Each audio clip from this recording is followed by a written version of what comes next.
All right, good evening, everyone. Welcome to the City of Deltona's regular City Commission meeting for December 12th, 2022. I am hoping everybody's going to have a very Merry Christmas this coming holiday. At this time, I want to go ahead and recognize Commissioner Avila Vasquez for the invocation. Actually, not the invocation. We're going to start with because they need to, no. All right, so we have a special event today with Nick Pizza for the holidays, and it was decided to put it in the front because the kids also need to go to Trinity for another event, Mayor. So I'd like to call Nick Pizza up so that he can introduce his event for tonight. It's a nice special event for the holidays, for Christmas, and put some cheer and spirit into the chamber. Bringing some Christmas spirit into this place tonight. Good evening, everybody. My name is Nick Pizza. I have three outstanding students for you tonight. We were asked to come here and bring a little bit of the Christmas there, so we have three upcoming, you might call them stars because they pretty much are. So with that being said, they got to get to another event after this, so it was one of those squeeze you in, make it happen.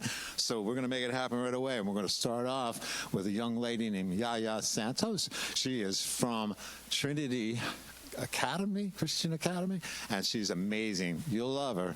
Here she is.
To show us all his love. He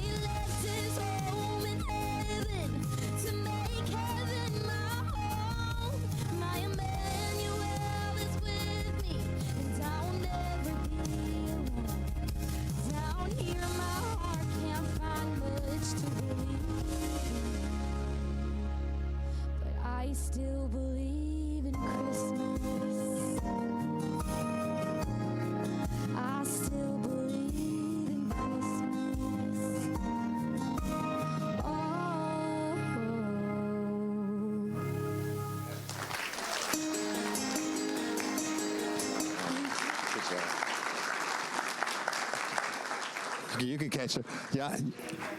Oh, you do? Hey, Yaya. Yaya, got a gift for you up here, City of Deltona. One more time, give it up for Yaya Santos.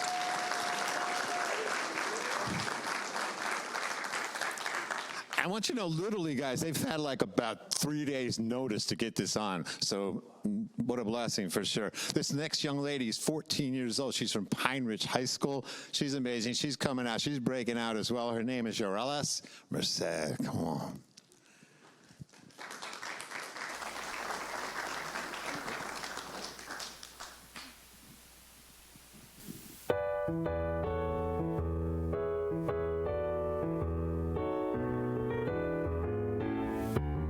Stables ring, are you listening?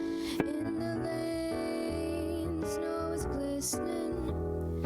A beautiful sight, we're happy tonight. Walking in a winter wonderland. Gone away is a bluebird. Here to stay is a new bird who sings a love song while we stroll along, walking in a winter wonderland. In the meadow we can build a snowman. We'll pretend that he is Parson Brown. He'll say, "Are you married?" We'll say, "No, man." But you can do the job when you're in town. Later on, we'll conspire as we dream by the fire to face unafraid the plans that we've made. Walking in a winter wonderland. Walking in a winter wonderland. Walking in a winter wonderland.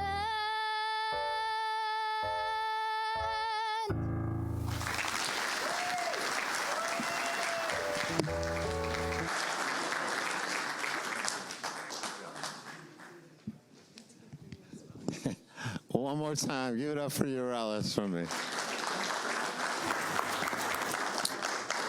Okay, this young man you've seen up here a few times, as you've also seen these last two young ladies as well doing the national anthem. But tonight you're going to see him do the national anthem. But before you see him do the anthem, you're going to see him do something a little bit more. This is our last song, but he's going to take you downtown with it for sure. His name is David Castro, and I'll let him surprise you with the song for sure. He is 13 years old and goes to Trinity. David Castro.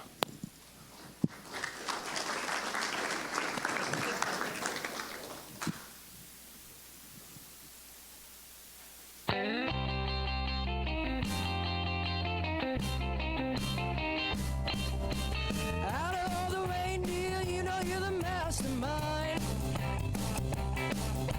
Rudder, rudder, Rudolph, ran off and you far behind. Rudder, rudder, Rudolph, Santa's gotta make it to town. And Santa make him hurry, tell him he can take the freeway down. Rudder, rudder, Rudolph, I'm reeling like a merry-go-round. Santa said to a boy child, "What have you been longing for?" He said, "All I want for Christmas is a rock and roll electric guitar." And away went a Rudolph, rooting like his merry-go-round. Rudder, rudder, Rudolph, Santa's gotta make it to town. And Santa make him hurry, tell him he can take the freeway down. Rudder, rudder, Rudolph, I'm reeling like a merry-go-round.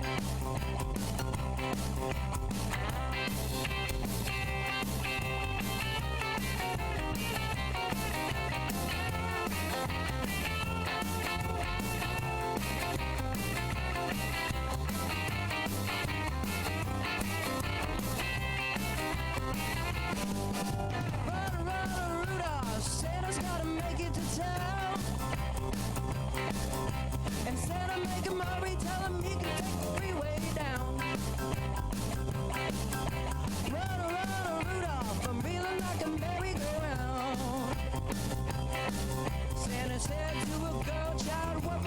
the most you get. And she said, little baby doll back to Quiet Street, dripping wet. And away went a Rudolph, whizzing like a saber jet. Run, run, Rudolph, Santa's gotta make it to town. Instead of make him hurry, tell him he can take the freeway down. Run, run, Rudolph, from feeling like a merry-go-round.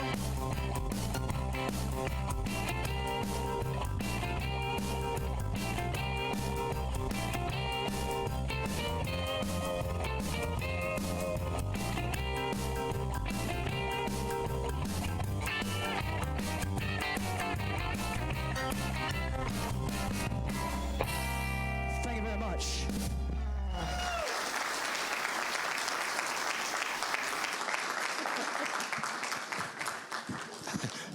David Castro, they have a gift for you too. One more time, give it up for David.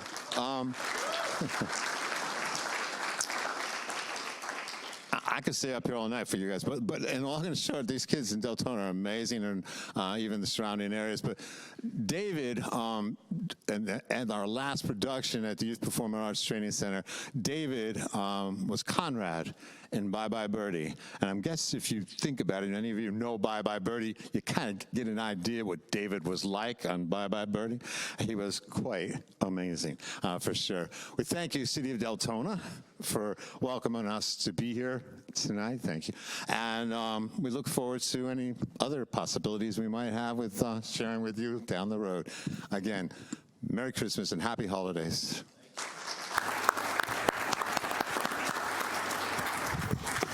That was great. The next item on the agenda is public comments. Is there anyone who signed up to speak? Yes, Mayor. We have,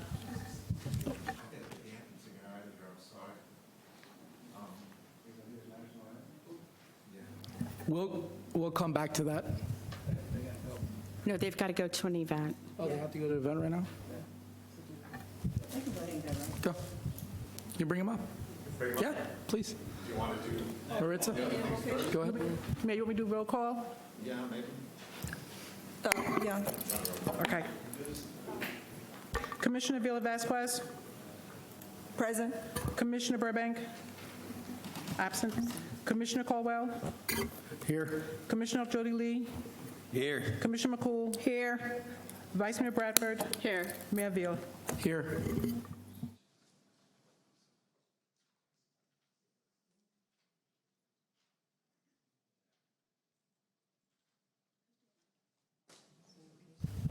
Commissioner Avila Vasquez, for the invocation, please, and the anthem. Thank you, Mayor.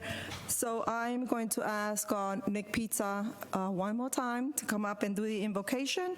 And then we're going to have David Castro once again do the national anthem.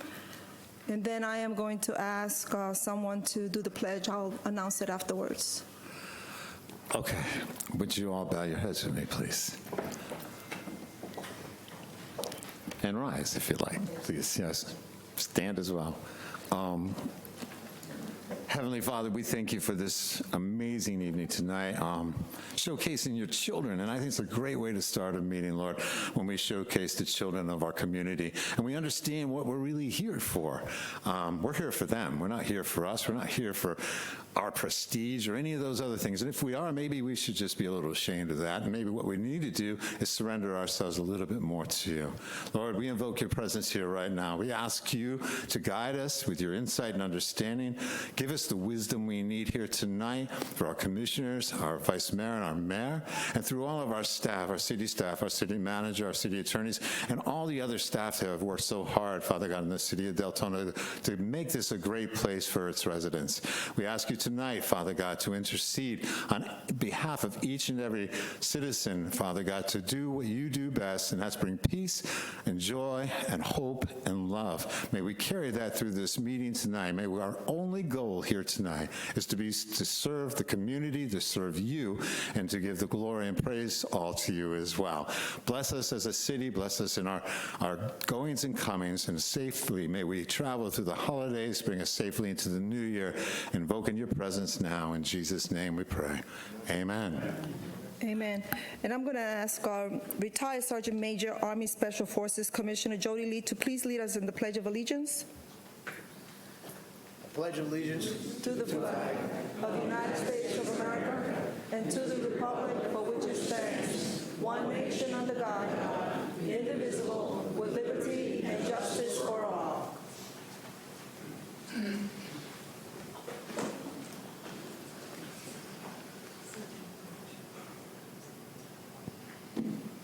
Oh, say, can you see by the dawn's early light what so proudly we held at the twilight's last gleaming, whose broad stripes and bright stars through the perilous fight o'er the ramparts we watched were so gallantly streaming, and the rocket's red glare, the bombs bursting in air, gave proof through the night that our flag was still there.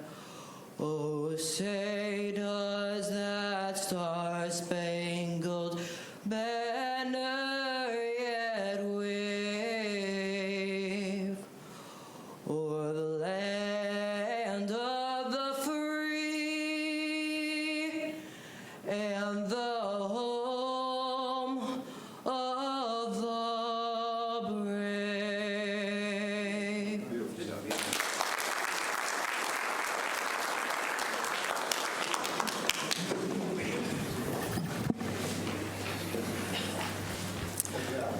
At this time, I'd like to call up the Deltona Fire Department IAFF Local 2913 Deltona Firefighters Foundation, please.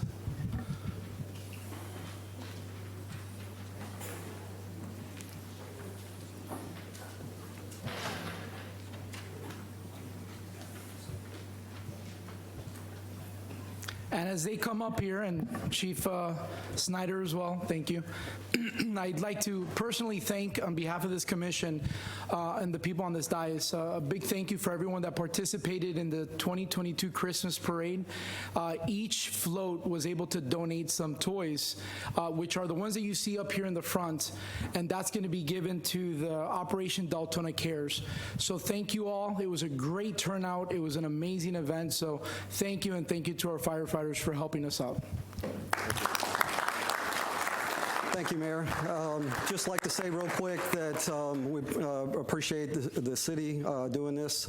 The city, the union, and the fire department has collaborated now for several years to do the Operation Deltona Cares and provide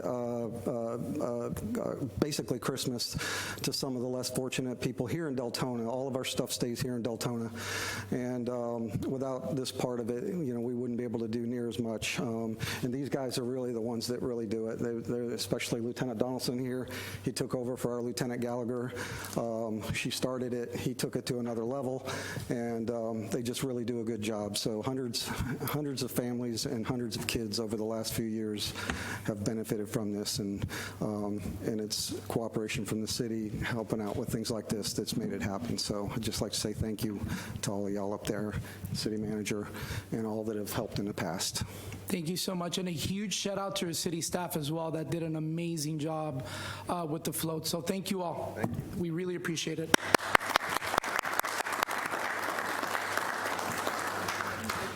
This time, we're going to move on to item 5, which is the approval of the minutes and the agenda. Mayor, we missed public comment. Oh, my apologies about that. Let's go to item 2, to public forum. Alexander Ramos, then I think it's Mel Himes, Mark Masterson, Nick Lully, Del Terra 1776, Robert Trombetta, and then Carol Sheehan. Alexander Ramos, please.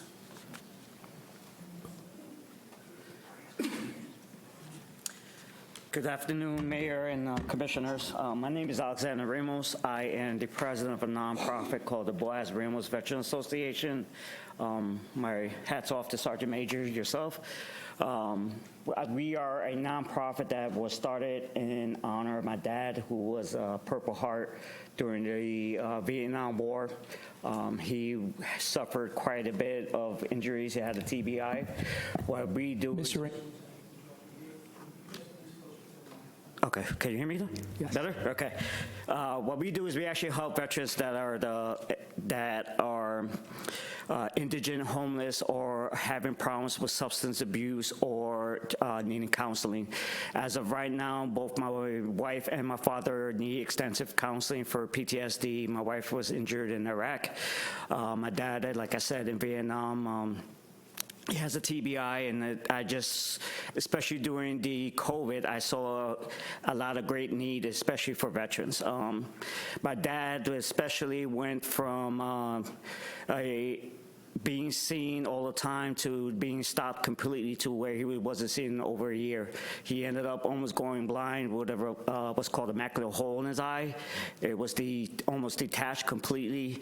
I was able to go ahead and help him with outside insurance. So I actually help veterans with social services. I'm also a part of SOAR, which is a part of SAMHSA through DCF. We help with Social Security disability applications for veterans, as well as the community that are facing homelessness.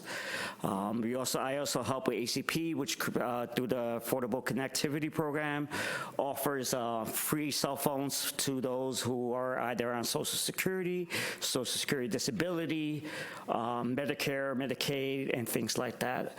We also help veterans through the VASH program that is HUD-based with Section 8, and they actually find housing for veterans.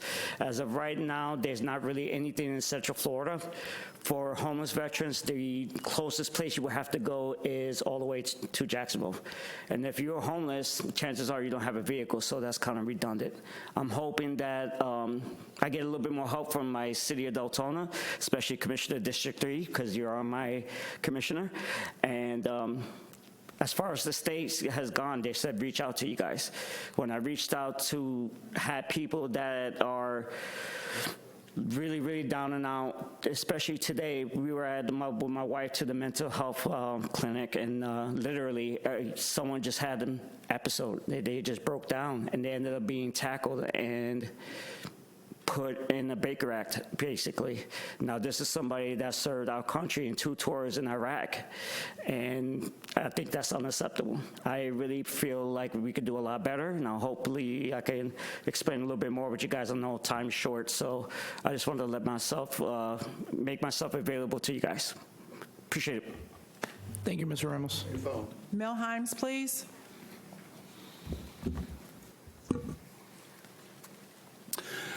I'm Mel Himes. I've been a resident of Deltona since 1974, probably longer than some of y'all have been born. And I'm here to talk about flooding. And I want to thank the city. I want to thank our Public Works Director, Phyllis Wallace, because these last 3 or 4 weeks I've been on the phone, been visiting not only with my district commissioner, Tom Burbank, but also state representatives, as well as touring Deltona, looking and seeing what's happening within the community as far as all of the water. Now, I know you've inherited a problem. We all have. Because back in the 60s, when the Mackle brothers developed this community, they did not put a big ditch or a channel or any way of an egress for the excess stormwater. So those of us who live here now, we've inherited this situation.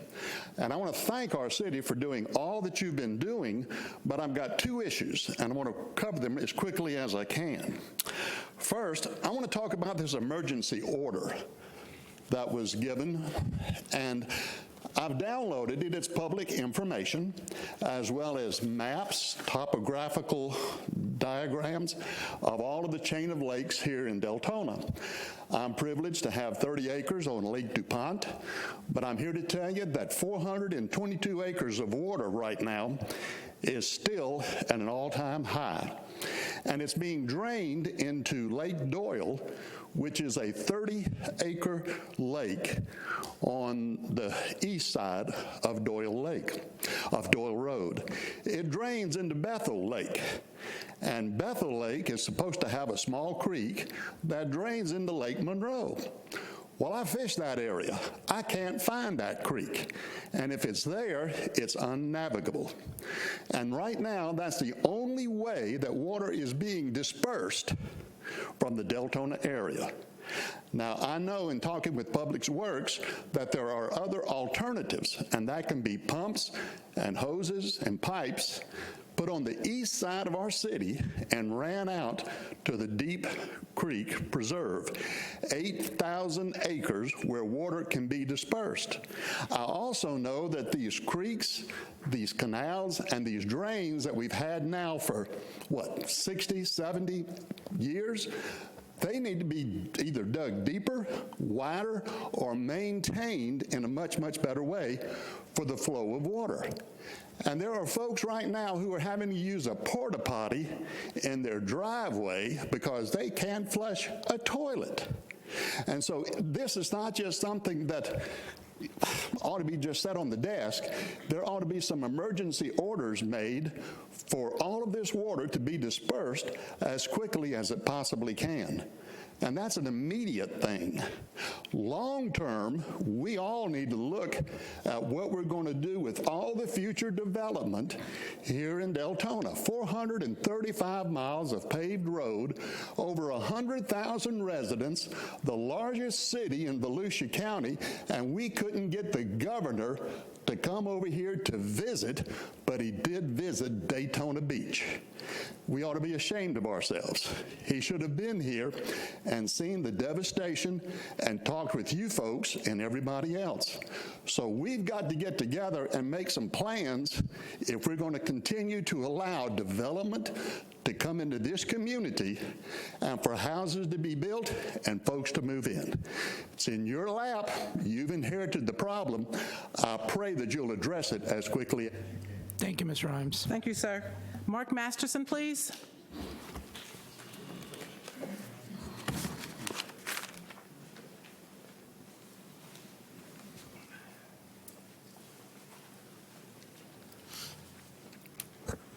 Hello, I'm Mark Masterson, 1242 East Lombardi Drive. I have a little predicament that's happened to me, kind of stuck between a rock and a hard place. A problem that I have with a neighbor of mine that has to deal with kind of like a code enforcement problem. Now, after speaking to the neighbor, back in October this was, and it kind of went through one ear and out the other. It has nothing to do with cosmetics. Actually, it has to do with a light that shines on at night, that shines directly into my house, my bedrooms, my bathrooms, and in my property when I'm out walking out there at nighttime, that blinds my wife and myself. Now, the easy thing was to just say, well, keep your blinds closed. That's the end of it. No, it shouldn't be that way. When I speak to the person, they could care less. So when I brought it up to code enforcement, code enforcement spoke to me and said that we will speak to the person, and they did, and it kind of went through one ear and out the other. My concern is that I'm told that there is something on the books that's for, that, well, first of all, they can't do anything about a neighbor who has a light that shines in my house. I don't know about that, why I can't. But they also said that there's a code enforcement that's on the books that a business can do it, but they're not allowed to do it. They get told that if a business does it, they can restrict that business from doing it. Now, my neighbor can do it, but I can't do anything about it. Now, if I go and put a reflector or something on my fence, that there's a restriction on my fence, that if I put something above that fence, now I'm out of code. I was told I had to file a variance. Really? So my question to you all, what can you do for me and what can be done about this? Because code enforcement is not doing anything. I should direct this mainly to my commissioner, but there again, the city has done nothing. So this has been going on for 2.5 months. I was told by people, get a BB gun, shoot the light out. Really? I can go and get another light, and I can be a mean person and shine my spotlight onto his property. What do I gain out of that? Nothing, except maybe start a fight, which I'm all ready for too. But I don't want to do that. So I'm kind of, with my hands are tied, and I don't think that nobody in the city wants to be able to do anything, because the commissioner, not the commissioner, but the code enforcement told me, he says there's really nothing that can be done about it. So I just want to know what can be done. If nothing can be done, I understand nothing can be done about it tonight. I just wanted to bring it to your awareness of what's going on, and then maybe my commissioner can get back to me, or maybe the city can get back to me and find out if I'm going to be breaking a code enforcement by doing what I'm going to do. That's all I needed to know. Thank you very much. Thank you. Sir, Lally, did please. you leave your information with the city clerk? Yes, has my phone number and everything. Yes. Thank you. Thank you. Hey, good evening. Nick Lully, 3690 Sunday Drive here in Deltona. All good stuff tonight, hopefully. Wanted to share my appreciation for some of the barriers that have been taken down here in the commission chambers. I think that's a really important thing. I think hopefully it's a symbol of the work that we're going to do in 2023 and working together to move our community forward. Also wanted to share my appreciation for the city staff who have stayed after hours for the mayor's town halls. I know I've spoken to Liz at one of them, Ruben at another. Obviously not necessarily the thing you want to do at the end of your workday is, stay at work until 8:30 at night. But I hope that staff realizes the importance they're playing in conducting those town halls, and I wanted to share my appreciation for that as a citizen. And finally, I just wanted to wish everyone a Merry Christmas. We have had a tragic couple of days on our roadways here in this county, not just in this city. I know there have been a few high-profile wrecks, but elsewhere in Orange City and other places. So certainly it's a dangerous time on our roadways, and just always stay vigilant out there so no more tragedies happen. Thanks so much. Thank you, Mr. Lully. Del Terrace, 1776, please.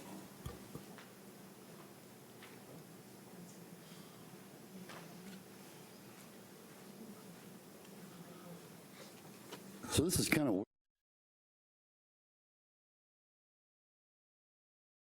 things to come up and yell at you about. Really, just a couple of things tonight. I want to thank our mayor for doing these town halls. I think it's been great that he's actually going out and listening to people and getting out in the community, and I know how hard he's been working. And really the main reason I wanted to speak tonight in this was I wanted to thank the residents of this city that have been decorating like crazy, just putting up crazy Christmas displays. I don't know, some of you may know, you may not know, that I have been going out almost every night around, just driving around and getting video of these great displays and putting videos together, putting them out on social media, recognizing these people, and I hope that they keep it up. That just shows that we really do have some Christmas spirit in Deltona, and I think it's just fabulous that those light displays are out there for me to go and record and share with other people. And And one other quick thing is you're going to be talking about something where HUD is going to come up in a little bit. I'll speak more on that afterwards, but I just want you to keep in mind you have some real serious questions that you're going to need to ask, and I hope you know what those are. I will tell them when it's time to speak about that. If you don't, I will tell you. But you got some real serious questions to ask about that when it comes to HUD funds. And I hope you're thinking about it beforehand. Thank you. That's it.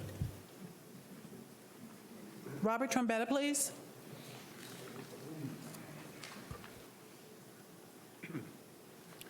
Robert Trombetta, 439 Golden Arm Road, Deltona. The reason why I'm speaking today is kind of just what happened at the last meeting kind of just has been bothering me for this time, and I just wanted to kind of share with the people that are watching what occurred. The meeting was, I mean, when somebody calls somebody a cancer, and people that have, most of us have had people die of cancer, that's a pretty serious statement to make. And the comments again towards the dais were just over the top. The problem is that, well, number one, the problem is that, I'm sorry to say it, Mayor, but you didn't take control of the meeting. You let people talk from the back, have conversations that interrupted our hearing, yelled out at commissioners, and you sat there. If that's the kind of meeting that you want in the future, well, that's the kind of situation you're going to get. People aren't here because of you people. There are people not coming to these meetings because of these people, because of the people that are up here screaming and hollering and using the F word ad nauseum as they walk out, give the fingers to mayors. That's what's keeping people here, not from coming here. What happened last meeting continued outside. Because I came and spoke positively about what I think the job that you people are doing, not that I agree with your decisions on everything, for sure, I was called a bootlicker, kisser. I was told that I was on somebody's payroll who's paying me to speak up for the commission. I mean,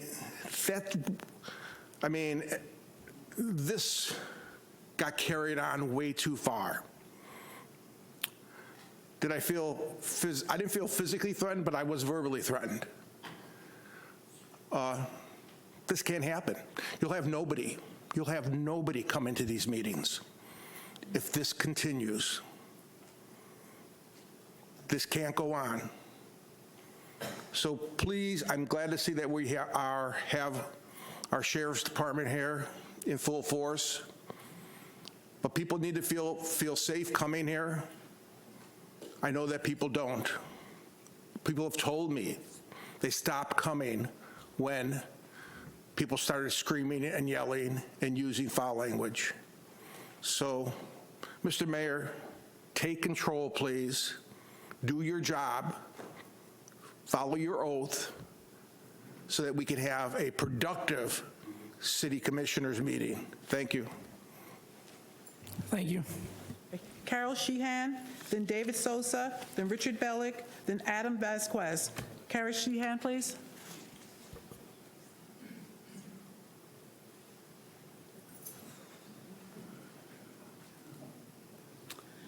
Hi, I'm Carol Sheehan. I'm here tonight because I was asked to talk about why I don't come to these meetings anymore. And I guess Mr. Trombetta explained it pretty clearly that it's hard to listen to that kind of haranguing. Excuse me, Ms. Sheehan, can you guys stop talking in the back so it's not disrupted, please?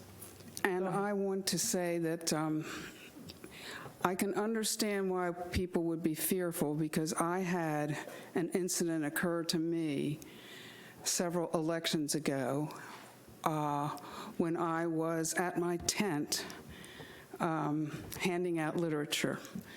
And I was coming back from somewhere and walking up a hill, and this man came up to me with a large video camera on his back, as if he was from CNN, and started asking me loaded questions just to annoy and intimidate me.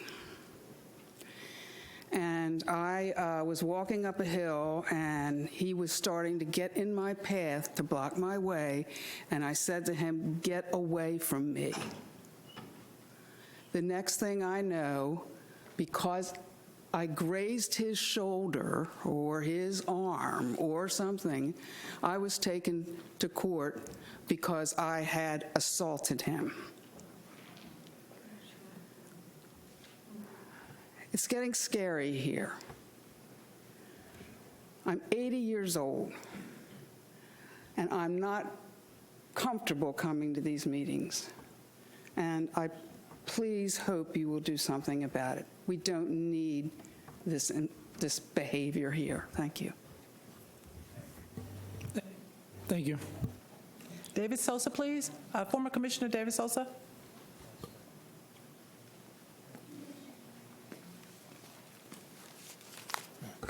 Good evening, everybody. With a lot of the change in the department directors and a lot of new commissioners, new mayor, there were several projects that were started over the last year and a half to 2 years. And I just wanted to make some of you guys aware of them so that they don't fall through the cracks. We spend a lot of taxpayer dollars on these studies, and I want to make sure that they get fully implemented. First, I'd like to get an update on the AMI meters. Those were the smart meters we were supposed to be installed. I heard they were in stock. I was wondering when the installation date was going to take place. It was my understanding it was supposed to start in October, but I haven't heard anything else about that. Where do we stand on our moratorium? We're supposed to look and get public scoping going as to what type of developments in that the residents of Deltona wanted. And that moratorium is about to expire in December, and we did vote on an extension till March, but that's going to run out real soon. I'm wondering if we even started anything on that yet. Also, we spent $50,000 on an impact fee study back in March of 2021, and when I asked about it, I never got any information. So I'm wondering if we've got that impact fee done, and if so, what was the outcome of it?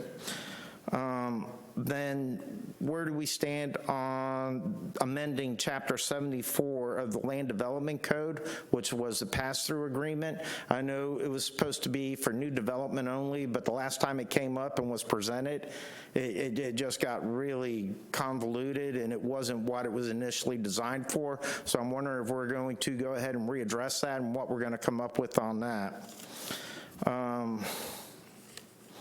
Also, we spent $125,000 to Community Solutions Group. They were supposed to do a study and come up with a plan, a master plan for our parks and recs. I've never heard anything back from that and never found a study. If that's something we can look into. As well as we were looking to get Parks and Recs Department accredited, and that was part of that study, if we could find out where we're at on that. And then where do we stand on the Deltona Fire Department accreditation? We started that process. I know the former Deputy City Manager Kifalo and John O'Grady were working on that process. Not sure where that ended. If that's something we can definitely look into, if we can get that accreditation, I know our insurance rates will definitely go down.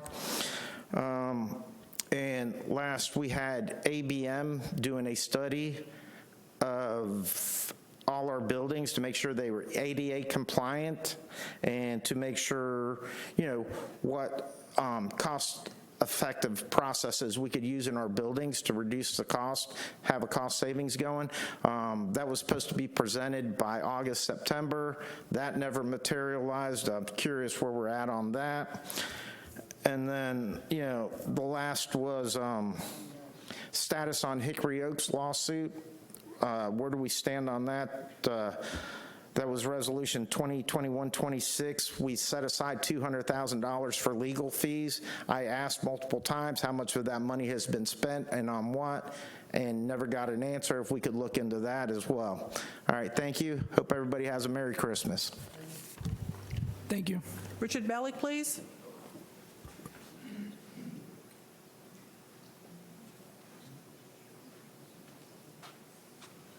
Good evening. Mayor, good evening. I'm so happy to see that you protect free speech. You know the Constitution. You don't have to be told. Now, there's never been an incident of violence here. When? There's never been one. People are saying, oh, we don't come to the meetings because those people never come to the meeting to begin with. They never came. This is lunacy. Now, as far as this gentleman over here that was speaking about a confrontation outside, he's not telling you that he barged right in between. Point of order. Folks, I am the one leading this meeting. I demand respect. I'm listening to Mr. Bellick speak. I am tired of both of you on either side interfering with my meeting. I'm going to ask for respect. Mr. Bellick, in the Christmas spirit, please keep your comments directed at me. Well, Mayor, you're protecting free speech. They don't like free speech because people tell the truth about them. That's the only thing I could think of. But these are the same two people that voted on every rezone, every home development for the last 6 years. So, but as far as what was said, about anything outside, he's not telling you that he barged in between three people. Point of order. No personal attacks to the residents, please. Okay, I got my point across. You're protecting free speech. This is the United States of America. People come up here, they're allowed to speak what they want to speak. If people up here get accused of something and then have to respond by calling people names and stuff like that, they must have been wrong to begin with. Now, I can't say that they voted against every home development, voted for every rezone, changed Deltona, made it a mess. I can't say that. I think I can. And as far as Mrs. Vasquez with her supporter. Point of order, please. No personal attacks. How's that a personal attack? I don't see any personal attack. Mr. Bellick, just keep your comments to me. Okay. Well, Mayor, I gotta commend you for the people. This is the United States of America. People are allowed to talk. They're allowed to their concerns. Now, if the guilty people can't take the truth about themselves, they should go home and break the mirrors in their houses. Now, second thing. All right, Jody, how you doing? How you doing? Do not. I don't see Mr. Burbank. But anyway, you guys all made a promise. You promised an audit. So, when? When is one of you going to stand up and make a motion to have an audit and get a vote on it? I know you're going to lose two people right away. I can't mention them because, that's a personal attack. But it is time for an audit now. We just promised that when you ran. And I don't think any of you are going to go back on your word. I think you just have to be refreshed, have your memories refreshed. Am I correct in assuming that, at least? And let's get back. There's never been an incident of violence in this place. Never. There's never. The only time there was ever a gun here, a commissioner had it. Come on, I mean, let's stop this nonsense. Oh, this person, she's 93 years old, she won't go to the meeting. She never went to the meeting. You ask her who the mayor is, the commissioner, she don't know. I mean, what do you want to use this as a scapegoat? There's been no violence here, and there ain't going to be no violence here. Thank you very much. Thank you. Adam Vasquez, please. Good evening, Mayor, Commissioners. I wanted to start off. I wasn't going to speak today, but I decided to come up. Merry Christmas. Mayor Avila, I think you're doing a great job. I've been in your shoes before of being elected up to a board and had to run some meetings and maybe didn't quite have my footing about me the first couple of times. I also wanted to counter some misinformation because I really thought it was divisive, and it's not productive to resolving our stormwater issues and our transportation issues and the issues that actually impact the residents. But I was walking out behind Mr. Trombetta at the last meeting, and Mr. Trombetta threw the first slur, and it started the name calling. And I remember driving home in my car and thinking, oh my gosh, it was so divisive. And like then you had the other side calling names, he's calling names, you know, and honestly, it could have been avoided. Like I actually ducked off and went out through the grassy patch area because I didn't want to walk through that again. I was right behind Mr. Trombetta. He threw I want to give credit, you know, where he said the first slur to those gentlemen that were speaking out there, and then the gentleman responded. So, you know, I don't think that that's right either. Again, we have stormwater issues, okay? We have transportation issues. Take this energy where we want to fight with one another, and let's talk about how to bring the funding to Deltona, right? Let's talk about things that matter. Let's fix Howland Boulevard. I know I sent all of you guys my idea for Howland Boulevard. You know, that's going to solve the issue with too many cars on it and the pedestrians that need to get under it. Let's talk about those things. I don't want to hear the name calling anymore. I'm over it. Have a good night. Thank you. Mayor, that closes public comments. Thank you. At this time, let's go ahead and move to item 5, approval of minutes of special commission meeting of October 12, 2022, and the regular commission meeting of November 28, 2022. As presented, we need a motion and a second, please. So moved. Second. There's a motion by Commissioner Mercool and second by Vice Mayor Bradford. Can we vote?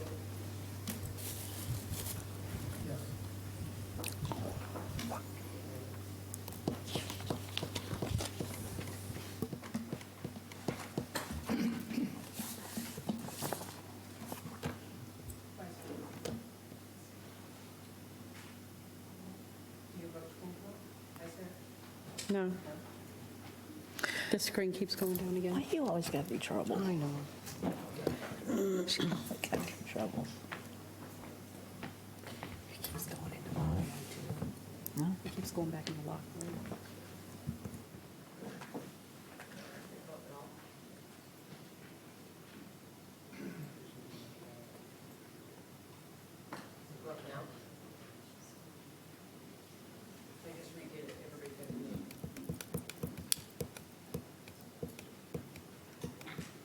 My vote's yes.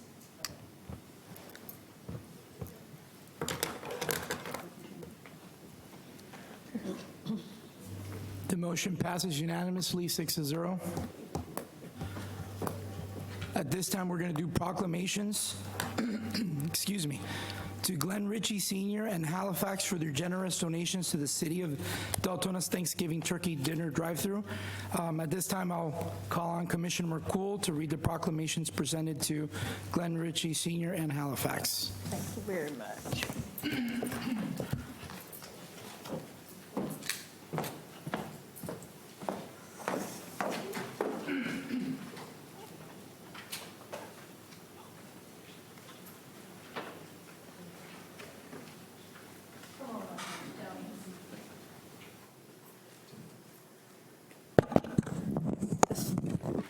This is one of my most favorite things I get to do, so I'm going to do it from over here with one of my most favorite people, Miss Joni Hunt. And if y'all don't know her, you need to get to know her because she gets stuff done.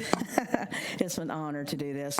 Whereas the City of Deltona is proud to recognize Glenn Ritchie Sr., along with the Halifax Hospital, for their generous donations to help make the City of Deltona's Thanksgiving Turkey Drive-Thru event a success for the residents of Deltona.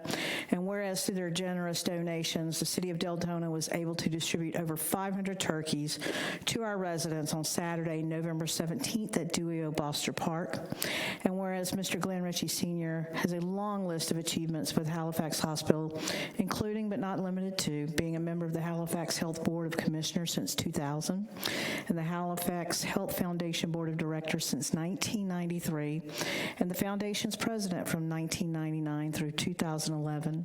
And whereas Mr. Glenn Ritchie Sr. has been a community leader in Volusia County for decades. Some may not know of his quiet community involvement and financial support with the numerous city, county, County organizations, not to mention the individuals whom have benefited from his caring and generous spirit. Now, therefore, we, the Mayor and Commission of the City of Deltona, Florida, do hereby recognize Glenn R. Ritchie Sr. along with the Halifax Hospital for their generous donations to the City of Deltona and all of its residents, executed this 12th day of December 2022, signed by the Mayor of Deltona. Ms. Joni, please pass our gratitude along. Thank you for everything that you do for our community. And Mr. Ritchie, he is a very humble man. He doesn't talk about all the stuff that he does unseen. So thank you very much. I appreciate it. Thank you so much. What an honor. Thank you. Would you like to say anything, Michelle? Sure. Just thank you so much. It was our pleasure. No thanks needed. As you well know, when it comes to Halifax Health, our dedication and care for the people of Deltona did not start or end with our hospital. It's just continuous. But this is wonderful. Thank you so much. Merry Christmas. Thanks. Thank you. Merry Christmas. All right, we're going to do our business meeting ordinances and public hearings. Item 7A is a request for approval of program year 2021 through 2022 CDBG Consolidated Annual Action Performance and Evaluation Report. Mr. Paradise. Thank you, Mr. Mayor. Ron Paradise, City of Deltona, Community Services for the record. We do this every year, this time of year. The Consolidated Annual Action Performance and Evaluation Report, otherwise known as the CAPER, is a requirement for all CDBG entitlement communities to prepare on an annual basis. The purpose of the CAPER is to document the appropriate expenditure of CDBG funds for the program year 2021-2022.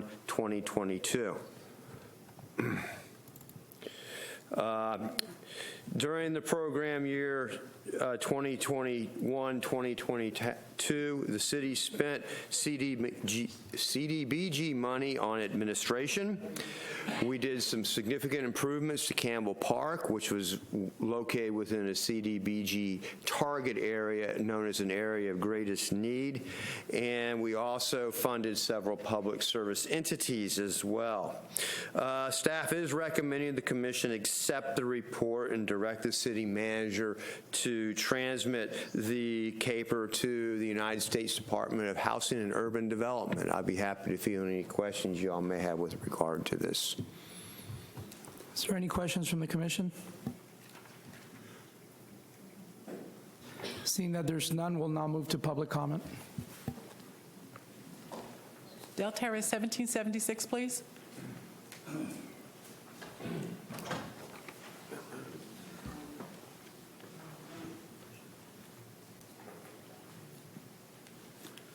Well, since you guys didn't ask the question, I was hoping that you would know the right questions to ask. When we talk about HUD money, that's federal money. And in order to receive federal money, there are applications that have to be filled out, and there are things that have to be sworn to. And I think that we have, finally figured out that the City of Deltona has not been ADA compliant since its inception. It has not been compliant with the FHA or with HUD. But at some point along this path, somebody had to sign documents swearing to the compliance, that the city's compliance with HUD, FHA, ADA. So who lied? Who swore that the city was compliant? Whose name was on that? And said that the city was compliant, knowing all the while that you didn't even have a Title II coordinator, that anybody who comes in here looking for a Title II coordinator gets the runaround. They get sent from one person to the next, and nobody wants to claim that title or that responsibility. So essentially, somebody lied. They put their name on a federal document. That's a felony. So who's the felon? I think we need to look into and start asking that question. Who's the felon that signed that the city was compliant with FHA, ADA, and HUD, knowing all the while that you weren't? And while we're on the topic of federal I would also like to thank you for upholding Rosenfeld versus State of New Jersey 1972 Supreme Court decision. You made the right choice. Thank you. That closes public comments. Thank you, Clerk.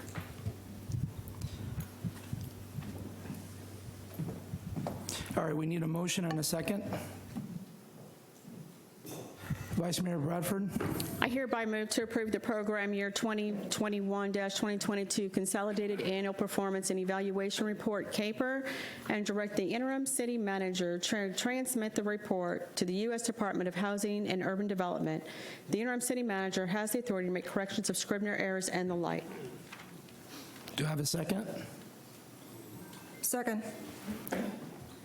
Motion moved by Vice Mayor Bradford, seconded by Commissioner Avila Vasquez.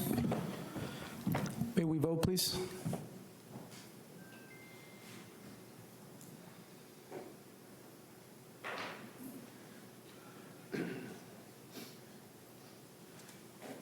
The motion passes 6-0. This time we're going to move to item 7B, ordinance number 2022 amendment to the city's future land use map by changing the future land use designation on a plus 34.8 acre area from commercial C to medium density residential. At second and final hearing, Mr. Paradise. Thank you, Mr. Mayor. Ordinance, Ron Paradise, Community Services for the record. Ordinance number 22-2022 is a request to amend the city's future land use map from commercial to medium density residential, i.e. MDR, on a 34.8 acre parcel. As the title implies, the commercial land use designation allows a range of commercial uses, including office, retail, service, possible flex space, etc. The MDR, medium density residential category, allows potential mid-rise multifamily options at a density of 6.1 to 12 dwelling units per acre. The 34.8 acre property is located generally at the southwest corner of the intersection of Howland Boulevard and Catalina Boulevard, located just to the east of the Storaway Store facility and kind of located a little bit further east than the center at Deltona. The proposal is to change the land use designation to MDR, which would facilitate a multifamily project. This will be discussed in detail as part of the next agenda item on this agenda. This request to change to medium density residential is a legislative policy decision.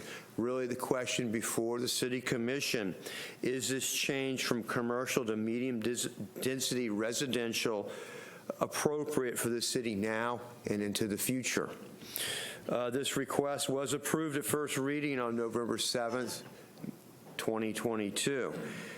In that time, going through the process that all these comprehensive future land use map amendments need to go through, this amendment has been certified by the Volusia Growth Management Commission. Therefore, the city can adopt if it chooses to do so. However, if the city does not adopt this amendment, the following zoning case cannot be heard. If the amendment is adopted, the commission can seek to modify or even deny the request, but we could discuss that in more detail on the next item. With that being said, city staff does suggest that the amendment be adopted by the City Commission and direct the city manager to transmit the amendment to the Florida Department of Economic Opportunity to initiate a 31-day appeal period. I'd be happy to field any questions you all may have with regard to Is there anyone on the dais with any questions for Mr. Paradise? Yes, Madam, I'm so sorry. Not Madam Mayor. Mr. Mayor, I apologize. Commissioner Ripple. Yeah. Hey, Ron, I wanted to just find out, because it's not the first time it's been brought up tonight, but I want to understand the city's lighting, right, for our development, because we talk about illumination, and that seems to be a reoccurring. Do you know if that's been addressed in I see the applicant shaking his head, yes, but I just want to make sure, because that has yet come up yet again tonight. Yeah, illumination will be addressed during the city's land development review phase. Can I ask how that's being addressed, sir? Yeah, they will not be allowed to illuminate off-site greater than 1 candle power. Okay. Again, I've talked at length with the applicant about the other elements, so I just want to make sure that that is also, and just bear with me, okay, for a moment, Mr. Paradise. This also meets the education school board has signed off on this? Yeah, they did do a concurrency analysis and found that this project will create workspace demand, a demand for 36 more workspaces. Yeah. So with that being said, and in conjunction with answering that, sir, I would like to again state for the record in public, since the public is listening as well, along with my line of questioning, that the Volusia County School Board letter of capacity, I believe, is still bogus because of the non-inclusion of teacher shortages, which is an ongoing situation for development. The finding of adequate capacity letter needs to be revisited. I'm hoping as a city that we demand that. It does not give a true statement because this school is at capacity, and with the teacher shortages, we'll be over capacity. So I'm hoping that we will take a closer look at that, sir, as we move forward, as this is not a good true representation of capacity, and that the city of Deltona needs to work on concurrency because we are robbing our children of an education, accepting this letter to our development plan, if that is noted and recorded, sir. Thank you. That's all I have. Commissioner Jody Lee.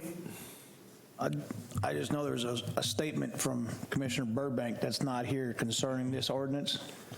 And if I believe he wants it read on record, if somebody can read it. Clerk. I desire that the following be read aloud and entered into the proceedings and records. Honorable Mayor Villa, Vice Mayor Bradford, my fellow commissioners, my apologies for my absence. I had a head cold and I would rather not pass around. As a FYI, I tested negative for COVID. Keep up your shots. In planning parlance, this application to amend the future land use map from commercial to medium-density residential presents, in my view, as an example of highest and best use under current conditions. Shopping centers, as we know them, are a thing of the past. The existing market is oversaturated, resulting in chronic vacancies. We currently have within our city 2 such centers, the Deltona Plaza and the one at the end of Cortland Boulevard. When the Saxon Boulevard I-4 interchange opened in the Deltona Plaza struggled as a consequence of reduced traffic. In recent years, it has been mild resurgence. It has seen a mild resurgence. The Cortland Boulevard Doyle Road site is virtually empty. As importantly, I believe that the site can't attract the intensive investment capital needed for the 34.8-acre commercial development at that location. The lack of daytime crowds and foot traffic would be among the reasons cited. Potential investors also look into existing businesses with a successful track record. There is no such in the area. It should be noted, especially to the rookies in the room, that any decision reached is to change the future land use map from commercial to residential. That and nothing more. We are not being asked to approve any development scheme. Any preliminary site plans submitted, such as that within Exhibit A of the traffic study, are conceptual. There will be amendments to the plan as the applicant moves through the site plan approval process. As such an application is submitted, city staff, Volusia County, and St. Johns River Management, and FDP, et cetera, will all be asked to comment on said plan prior to issuing the permits. The city will to the issuance of a development order allowing construction to begin. Comment they will. These revisions combined with field conditions will determine the final design. Having submitted the above, having submitted above, and were I in attendance, I would support the recommendations of city staff and the Planning and Zoning Board and vote in the affirmative. Tom Burbank, City Deltona Commission. Thank you. Is there any other commissioners with any questions for Mr. Paradise? At this time, I'm going to open it up for public comment. There are no requests, Mayor. Right. Is there a motion? I'll make a motion, please. Motion by Commissioner Avila Vasquez. Is there a second? I have. Second by Vice Mayor Bradford. But I would like to hear from the applicant. You have to say the motion. Okay, thank you, Joyce. I hereby move to adopt ordinance number 22-2022, amending the future land use map by changing the future land use map designation on a question mark 34.8 acre area from commercial C to medium density residential, quote, MDR, and direct the interim city manager to submit the amendment to the Department of Economic Opportunity, DEO, at second and final reading. The interim city manager has the authority to make corrections of scrivener's errors and the like.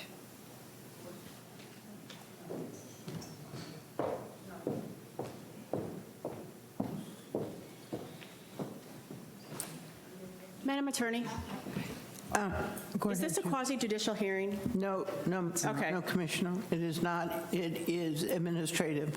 Okay, thank you. Sure. Okay, we have a motion on the floor by Commissioner Avila Vasquez and a second by the Vice Mayor Bradford. Can we please go for a vote? Go ahead. Do you want, can I? Yeah. I do have a presentation if you'd like to hear it. If it's, That presentation is coming up in the second part. No, right? there are two. He has two presentations. The first one is the comp plan amendment, and then the second will be the rezoning. So Mr. Storch would like to give a presentation My apologies. Please. No, it's fine. I don't want to slow things down, and if we've got a motion and a second, that's wonderful. But let's see, where's the beginning of it? There it is. All right. Forget he gets paid by the word. So If that's true, I apologize. If it's okay with the, well, first of all, let me start with a couple things. This is my favorite meeting of the year because I see all these toys here, and I always remember that, and this is why I love to come here. Secondly, let me congratulate the new mayor and the new commissioners and wish everyone a Merry Christmas. This is really a nice time of the year. Third, if it's okay with you, I'd like to do a presentation that basically deals with the comprehensive plan amendment and the zoning to save time, if that's okay.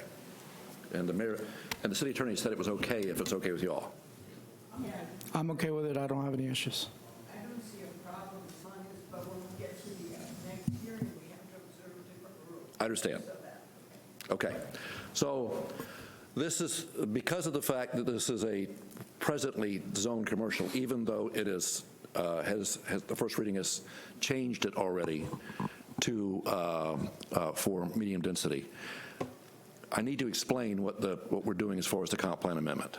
So this has been a piece of property that will have to be changed for the comprehensive plan, but also then changed for the zoning, because right now there's a zoning on this that basically says this is going to be a shopping center. And of course that has not worked for 20 years, so that's a problem.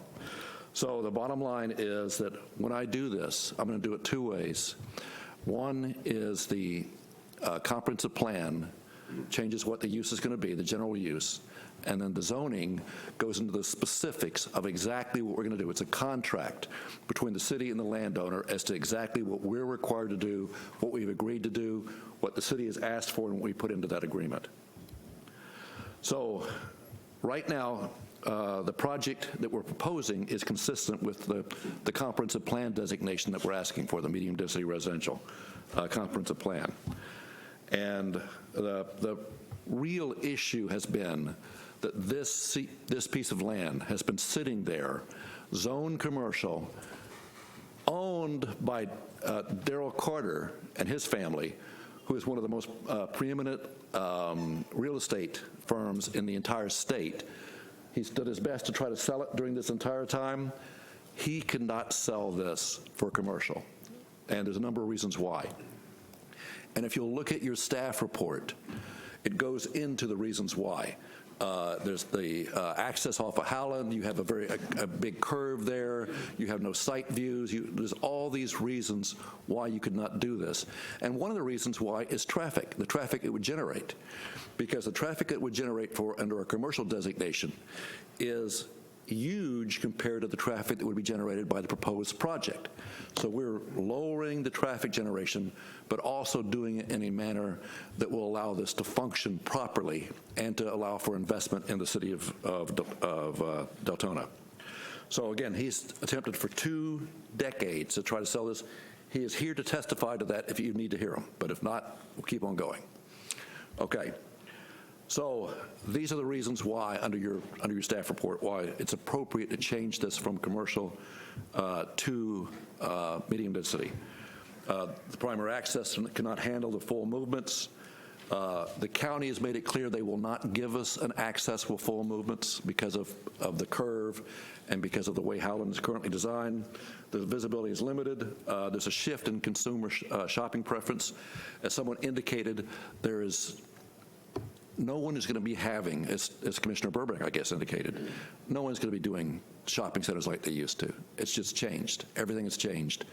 Partially as the result of the pandemic, partially a result of generational change. Everyone basically shops by Amazon for certain things now. You're not going to see that. You have to find other ways of creating commercial uses that can give you a tax base. And the one thing that we're talking about here is a commercial rental community that gives you a full tax base with no homestead, no exemptions whatsoever. And again, that's, as I say, the number of trips that are presently allowed under your commercial designation is about 18,725 trips per day. This traffic will be reduced to about 15% of that amount as a result of what we're proposing. So again, this is also supports your economic development as well. One of the things that's so important about this is you have to have different housing types in order to support your economic growth and to support businesses coming in. I'm sorry she's not hearing it. Joni will tell you that from Halifax standpoint, they need to have places where nurses can come and rent a place. That's one of the major issues because they're not going to stay necessarily for 1 or 2 years necessarily. They're going to go somewhere else. They're not going to buy a house. You need to have ways to have different housing types to support that economic growth. So our request in this case is to amend the comprehensive plan designation to medium density residential and to allow the commercial rental community and the restaurant site, which is sort of a mixed use that we've talked about. This comp plan amendment only affects the area that will be used for the rental community. We have carved out a piece for the commercial out parcel, the restaurant site, so we can't include that in this one. But it is tied together as part of the PUD and providing for stormwater and everything else. So it's all part of the same plan. I just can't include it in this particular comprehensive plan amendment because that is a commercial designation on this. So if there's any additional questions regarding the comprehensive plan, I can stop now and you can have your vote. We have a question by Commissioner McCool. Yes. I do. I need to clarify. Who's going to can answer a question for me about the TIA? Yes. Lassiter Transportation, or LTA, will be doing the TIA. The TIA has already been accepted as far as review by the county, is my understanding. Is that correct? So they're in the process of doing that and dealing with the TIA. Okay, so I just want, as far as the review goes, because there are concerns about the Howland at Graves. 'Yes. Should be part of. Has that been addressed? Yes. Okay, so I just want, as far as the review goes, because there are concerns about the Howland at Graves should be part of, has that been addressed? 'Yes. Should be part of the review. 'Yes.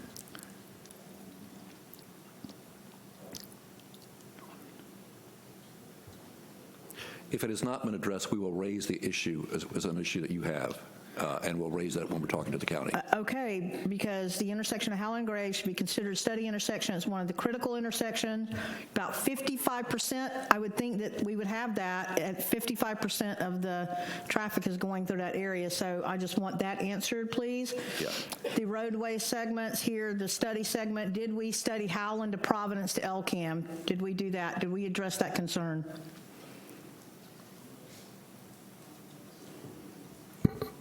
Why don't we come up here? Yeah. And by the way, I know. And by the way, while he's doing that, one of the things that's important to me also, you mentioned schools. I think that's important. I think it's important we have capacity in schools. And We don't, so. Well, one of the things that's noted in the letter from the school board. I don't consider that a document because it doesn't have complete information on it, so I'm just going to. My point is that when we do our site plan review, this will go back and we can look at that again at that point. Yeah, it's already over capacity due to their lack of including critical data on that, but that's just my opinion, so. There's an opportunity at that point, and at that point there may be a additional agreement. Thank you. Okay. Yes. What segments were you asking about? The segment I'm asking at Howland and Graves. That was studied because, according to the county, we had to study that intersection. We have actually had the study approved by the county, and actually they've even approved the proportionate share contribution, which is? Well, the proportionate share was $641,000, but the impact fees will generate $1.1 million. So the impact fees are going to override and take care of the proportionate share. But the proportional share will, in fact, direct it all to that one area. Is that correct? Well, we can pipeline it anywhere you want. We haven't taken an agreement forward to the county yet because I think we're waiting for the city's approval on this and take the prop share agreement to the county. And the county said yes? To the amount. We can pipeline it. We can negotiate that in the agreement to pipeline it. Okay. And by the way, that pipelining and the discussion regarding a tripartite agreement is included in the PUD. Okay. Second, did we explain why Howland and Providence to Elkham, because it's considered critical segment also, did we reconsider that and did we study that?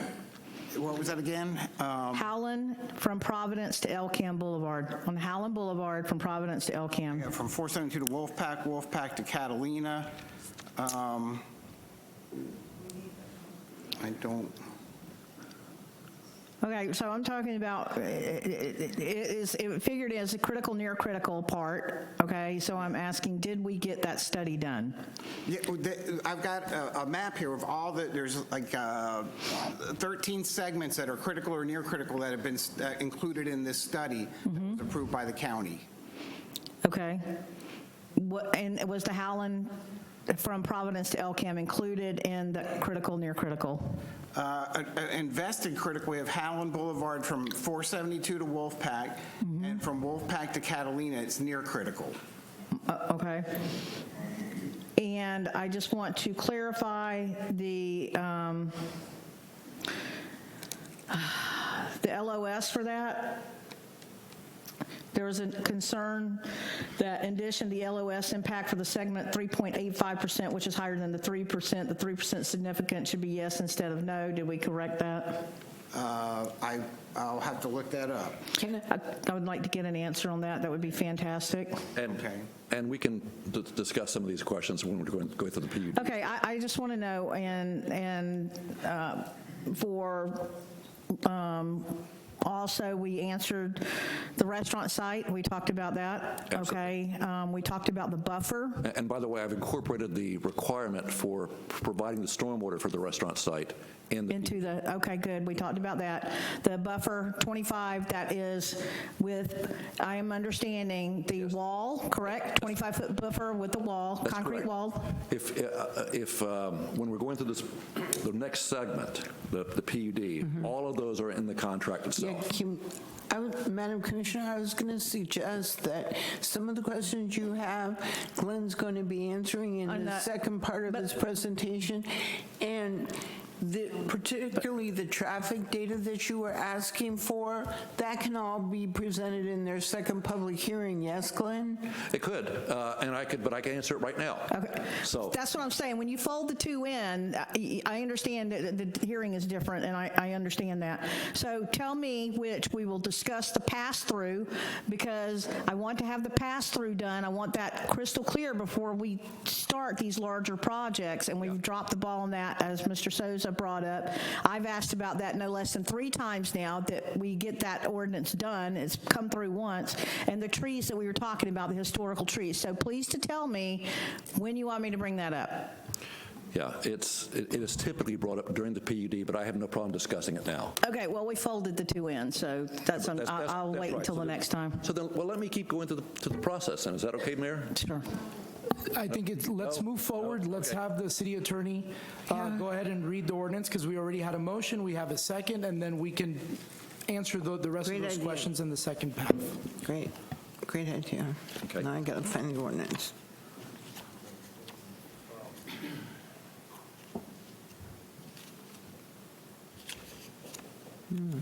Can't find the ordinance. Let's see here.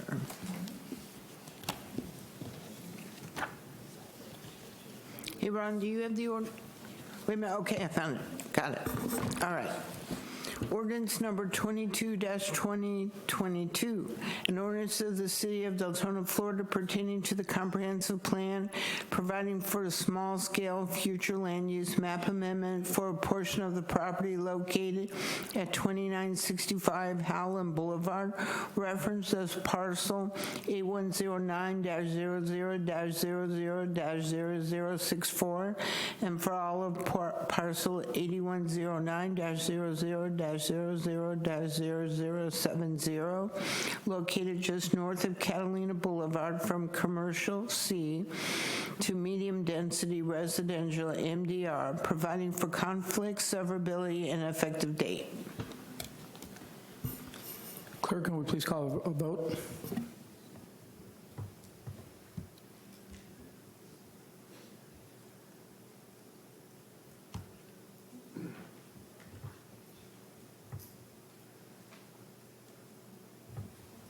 Motion passes 6-0.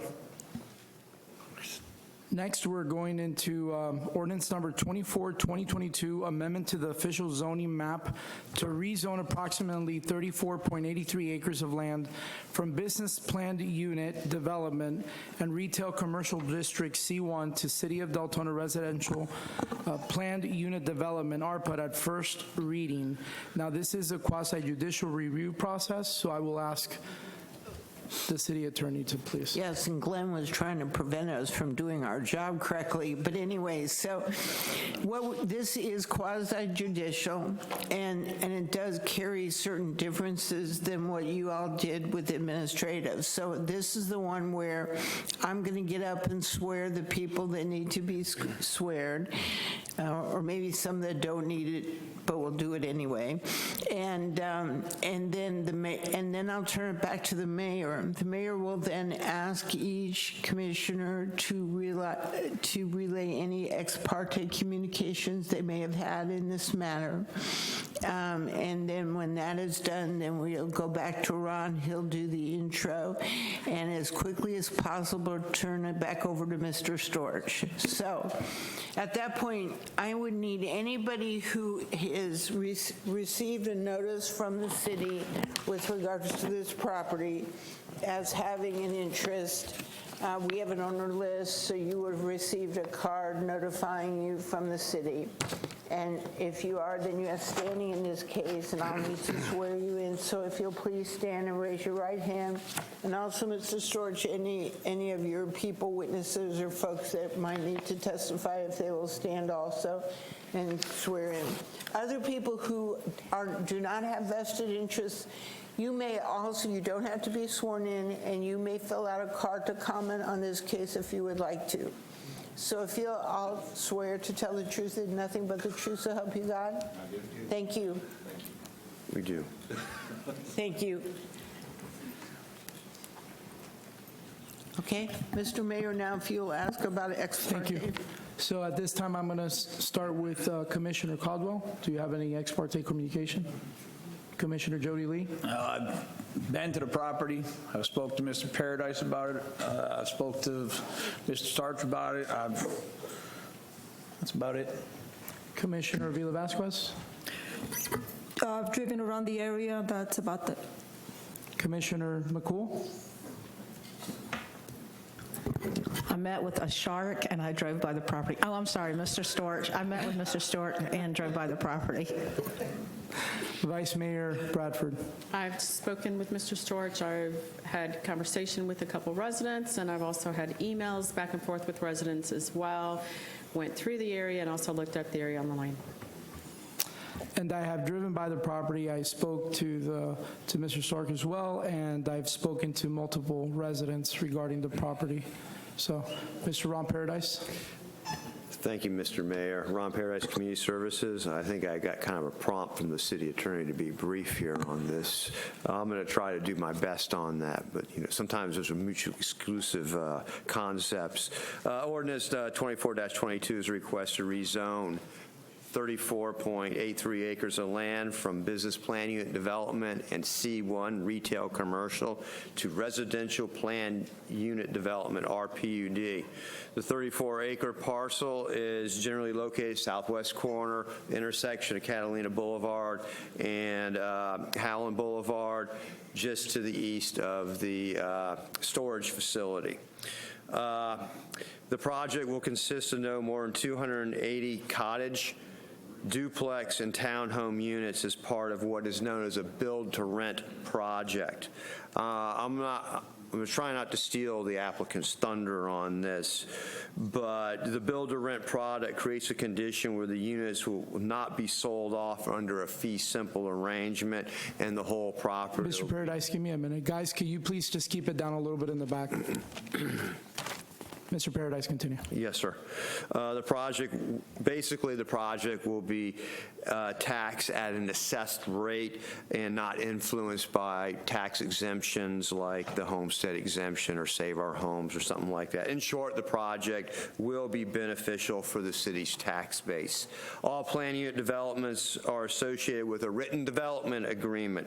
Staff and the applicant are currently and diligently working on finalizing that development agreement. The goal of the development agreement language is to ensure the project will be a showcase development for the city, creating a viable project to serve the city now and into the future. Some of the topics of the DA will detail the following: limiting the density to 280 units. It will include details of the amenity package that include the clubhouse, dog park, trail system, playground, etc. Facilitate a high level of architectural controls and requirement. Promote land use separation, including buffers and a masonry wall. Define transportation improvements, including access management and fair share allegations for off-site upgrades. This will be handled in the context of a tri-party agreement between the applicant, the city, and the county. Part of the city's interest in this tri-party agreement is to ensure that as much of that impact fee revenue is directed to projects that will directly benefit the city. Also, the part of that development agreement will determine the appropriate development sequence for the project. The DA will be finalized in time for the hearing, the final and second hearing, which is scheduled for the 17th of 2023. Staff does recommend the City Commission approve the request at first reading and set a second and final hearing for January 17th, 2023. And that is on a Tuesday, and the reason why is because we have MLK week holiday there, so that's the reason why it's scheduled for the 17th. I'll be happy to field any questions y'all may have with regard to this request. Thank you, Mr. Paradise. Vice Mayor Bradford. I didn't have any questions. I was just going to make a motion. Right. I do have one question, though. How did staff come up with that report about the 36 students? That was generated by the school district planning staff. And that is done using State Department of Education methodology. Thank you. Vice Mayor? I hereby move to approve ordinance number 24-2022, amending the official zoning map to rezone question 34.83 acres of land from Business Plan Unit Development, BPUD, and Retail Commercial District C1 to City of Deltona Residential Plan Unit Development, RPUD, at first reading. Direct staff and the applicant to continue to work on finalizing the RPUD development agreement and schedule the second and final reading for January 17th, 2023. The interim city manager has the authority to make corrections of Scrivener errors and the like. Second. So we have a motion by Vice Mayor Bradford and a second by Commissioner Avila Vasquez. Are there anybody in the public? That was Commissioner McCool with the second. Sorry. It's okay. Our voice sounds so much alike. Very. So much for your presentation. All right. And correct me if I'm wrong, City Attorney, we're going to now listen to people with standing, correct? Well, first, we're going to allow the applicant to present his part of the case, and then you're right, we'll go to people with standing. Residents, bear with me just a minute. I'm still learning. I'll get there, I promise. And again, it's the holiday season. We're all forgiving. So we're going to work on this. The bottom line is, on this case, it's important to me that that you understand this is a contract that has been negotiated basically over a year. And it's not just negotiated with us. It's not just negotiated with the city. We've also met with the neighbors to make sure that we've tried to do everything we can to make this the best possible project for the city of Deltona, especially in light of the fact that this piece of property is so important. It's been sitting there for all this time. And so this is going to really get something done. So first of all, it's a 280 quality rental unit project. It'll have two different types to it. It'll have cottages throughout, and it'll have townhouses with the garages as part of it. Typically, multifamily is a multi-story, as you know, apartment complexes. Multi-story apartment complexes don't necessarily have the life that we'd like to see. And what we've seen in the past, Deland just did one of these projects like this recently. What it does is when you spread things out a little bit and you allow this as single-story cottages and townhouses, it creates a sense of community. People feel like they're part of something, and then people go to their pool together, they go to the fitness center together, they go to the clubhouse together. It does create a community, within Deltona. And so that's also important. They've been tremendously successful when they're built. Typically, when you build them, they're rented out literally within a month or two. And there's a huge need for that. So that's what we're looking at. So start with, this is a quality project. We have put amenities as required in the contract. So those amenities include a clubhouse, a fitness center, a pool, barbecue area, a business center, fire pit, playground for the kids, EV charging stations, dog park, walking trails, a gated entrance, controlled access, and guest parking. So this is a conceptual rendering of the clubhouse. This is if I remember correctly, we're going to put a provision in that's no less than 3,500 square feet, maybe more, but it cannot be less than 3,500 square feet. The amenities are all high-end finishes. These are some of the amenities that we're looking at this point to make this part of something that's a little more special. They also include things like active living, fitness center, and yoga. You'll have exercise machines. You'll have 900 square feet fitness center. You'll have a walking trail, dog park, and by the way, the dog park will be contained inside there. It's only for the residents. I know you've had some problems with people not liking dog parks before. Don't understand that, but this will be a dog park for the residents. A pool, as I say, barbecue, places for interaction. 2 EV charging stations at the clubhouse. More people are having electric vehicles at this point. That's why we're providing for this. And it's a gated community. Individual cottages, market-based rents are about $1,400 to $2,300 per month, depending on the size. Every rental townhome will have a garage as part of it. I think you can just look at the quality. You're looking at modern kitchens, interiors. These are some of the examples of some of the cottages. The individual cottages, this is one of the things I really like. Individual cottages have individual yards. They're fenced, but they have individual yards, which is not something you see in apartments. So even though they're supposed to be designed like apartments, they have individual yards. They can have barbecues. They can have friends over. It really is a nice reason. Environmental, I think it's important to mention this. We're required to have 3.6 acres of tree preservation. We plan for 5.5 acres on this site with the PUD. That's incorporated into the contract itself with the provision. As I say, interaction with the neighbors is important to me as well.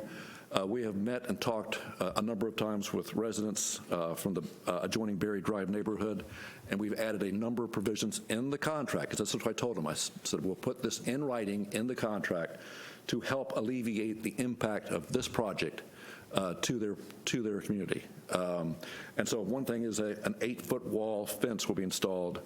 Masonry or concrete block wall fence with stucco will be installed to ensure privacy for adjacent residential properties. 8 foot is more than typically what you're allowed to have. If you put that in the PUD and you approve the PUD with 8 foot, it's okay. We'll build it as long as you approve it. And as you can see, that's all along the area where the Berry Drive residents would be. But also, this will also help them with some of the complaints that they've had regarding the lighting that they've heard or they've received from the center at Deltona. They're concerned that the center has lights that go to their property. So this will also help with that. Also, there's a 20 to 25 foot wide vegetation buffer on top of that wall and on top of any fence. We're working and planning this in such a way where all the existing vegetation, which is fairly thick in most of these areas, will be maintained. We'll add to it in some areas, but for the most part, we'll leave the existing vegetation that actually works with that site and that will survive with that site as part of this vegetative buffer. We have a provision, no access to Canalito through Berry Drive, that was requested. We have a provision that the placement of waste compactors will be away from the perimeters, away from the property lines, because that's what they asked for. We have a provision that requires that the pool be placed away from the property line. We initially had it next to the property line. We've moved it to the other side of the clubhouse to work with the neighbors on that. 24-hour maintenance contacts. We will have 24-hour management, and they'll be able to contact that management at any time during 24-hour period if there's any issues whatsoever. Lighting, which I heard during your pre-app to this, lighting is important. People do not want to have lights coming into their property.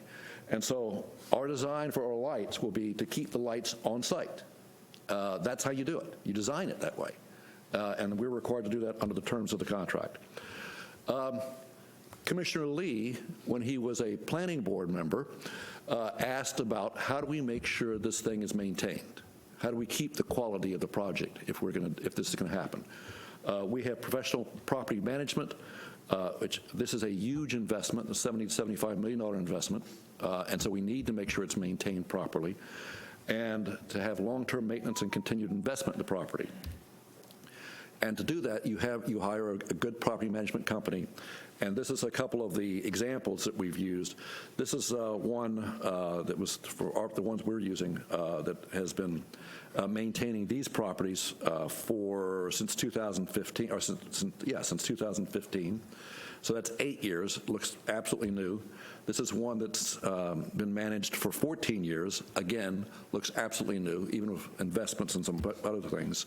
And we have others as well if you have any questions. But the idea is this will be maintained and managed as a single property and maintained and managed as a single unit. Access. This is one of the other problems with commercial. The access to this site is quirky.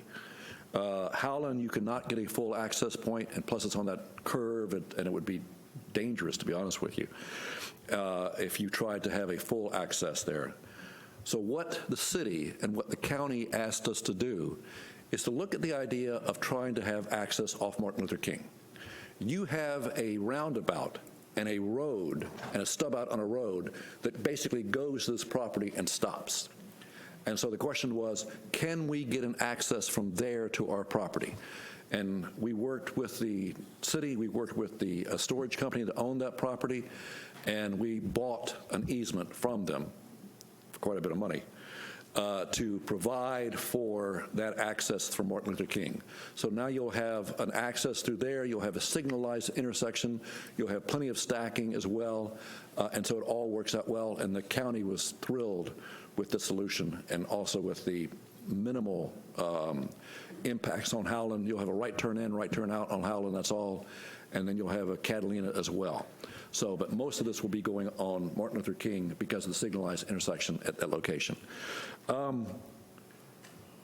the way, I should point out the storage company that sold us the easement was also thrilled with the idea of a rental community next to a storage company because that's great business for them, and it all works out nicely. The restaurant site, commercial out-parcel restaurant site, it's important to me that we also provide for that and plan for that. And so how we have planned for that, as you know, we haven't been able to sell any commercial at all. But what we have found is if you could create a pad-ready site, it makes it a whole lot easier to sell. So we're in the process now of taking away the existing shopping center designation that would need to be changed, turning that into commercial. And also, in our PUD, we have required us to actually provide the stormwater for that site. So we'll provide and build the stormwater for the site. You'll have a pad-ready site ready to go. It can accommodate probably about a 4,000, is that right? 4 to 5? Okay, 4,000 to 5,000 square foot restaurant site on that location because you don't have to have the stormwater because the stormwater is provided for elsewhere. And so that's a nice way of dealing with it. That will be dealt with in the first construction phase. So our goal is to get that done rolling as fast as possible so that first construction phase, when we're dealing our stormwater, that stormwater for that site will be done as well. As I indicated, this is an opportunity for the city. We've tried to work out all the details. This is how many page PUD contract, Ron? 20, 30 page contract. We've been working through it diligently. We're just about there. We'll have a final version to you before the second reading. It will be consistent with what you just passed, which is a medium-density residential comprehensive plan designation. Again, this is an investment in the city that is ready to go, that we can't wait to give you.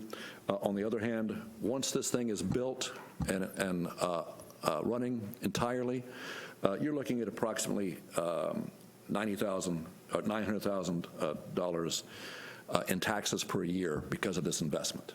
So that'll also help the city. At the same time, we estimate that the impact fees, now this is for county and for the city, will probably be about $2.85 million that will also go into dealing with these things. In addition, I should point out, regardless of how many students actually attend or actually go to these, that live in this community, which I don't think it's going to be that many, because I think typically what you're going to have is millennials, couples, singles, or couples with millennials, or retirees, which is typically what are going in these areas. Regardless of that, we would be paying school impact fees for every single unit. So just to let you know, that at least they can use that perhaps to help fix some of the problems. So that's it. So the existing comprehensive plan has just been passed, so that's now, so this is appropriate for this designation. We've tried to do this as a mixed-use community in such a way where it works for the city and will be a huge benefit for the city, and we have our entire team here to answer any questions you might have. Thank you. Is there any questions from the commission? Yes, there is. Commissioner McCool.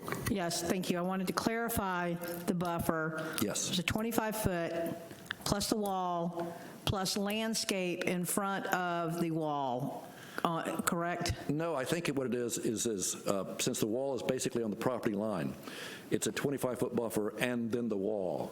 And then Was there landscape? I saw landscaping in front of the wall in the conceptual photo. you would have seen the landscaping would be on certain areas. For instance, the entrance area is requiring a certain wall area, so those entrance areas. So that photo that I saw that up there, that's representing the entrance only? I see what you're saying. So you see look what he's talking about. Yes. No. The question is there landscaping? Could you come up here, Alan, please? I'm looking at the photo right there. Is that an entrance or an exit? Or is there, when it says, I understand what it is. I understand. The question But it is- says that there is wall with landscaping. There's a reason I asked that, for sound muffling and appearance. If this is being representational, I want to understand. So I know what a buffer is. Yeah. I'm asking for The clarification. question is the landscaping on the outside of the wall or the inside of the wall? From the wall on the inside of our property line, there will be landscaping. Yeah, that's what I thought. Against the wall. So here's the thing. Wait, Glenn. Yeah. Let me clarify, okay? I'm only trying to understand. I know. understand there'll be a wall, and I'm trying to understand if the landscape that's represented there is included with, this is being showed as a concept. I just want to understand if it's being included with the wall. Yeah. You will have some landscaping with the wall on the internal side of it. You will not have anything on the outside because we can't maintain it. No, perfect. No, that's all I was asking, Yeah. okay? That's what I was asking. But to a large extent, we're going to attempt to use as much natural vegetation as possible. So those areas that we can't. And we discussed that, yes. We're gonna- So that was my thing with the trees. I understood that there was one historical that you had that was problematic just because of, but I understand the rest of the historicals had been addressed on the property, correct? We've been preserving tree areas left and right. Yes. Yes. Okay. This question is for whomever can answer it, because I'm concerned again and want to know about the pass-through for the legal costs. Because when you're talking about $70 to $75 million project, there are legal fees associated. We talked about budgetary concerns as far as legal goes, right?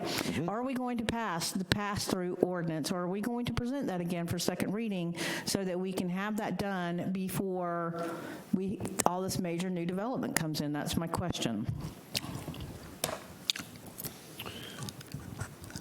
I have talked to the ICM about retooling some of that pass-through stuff.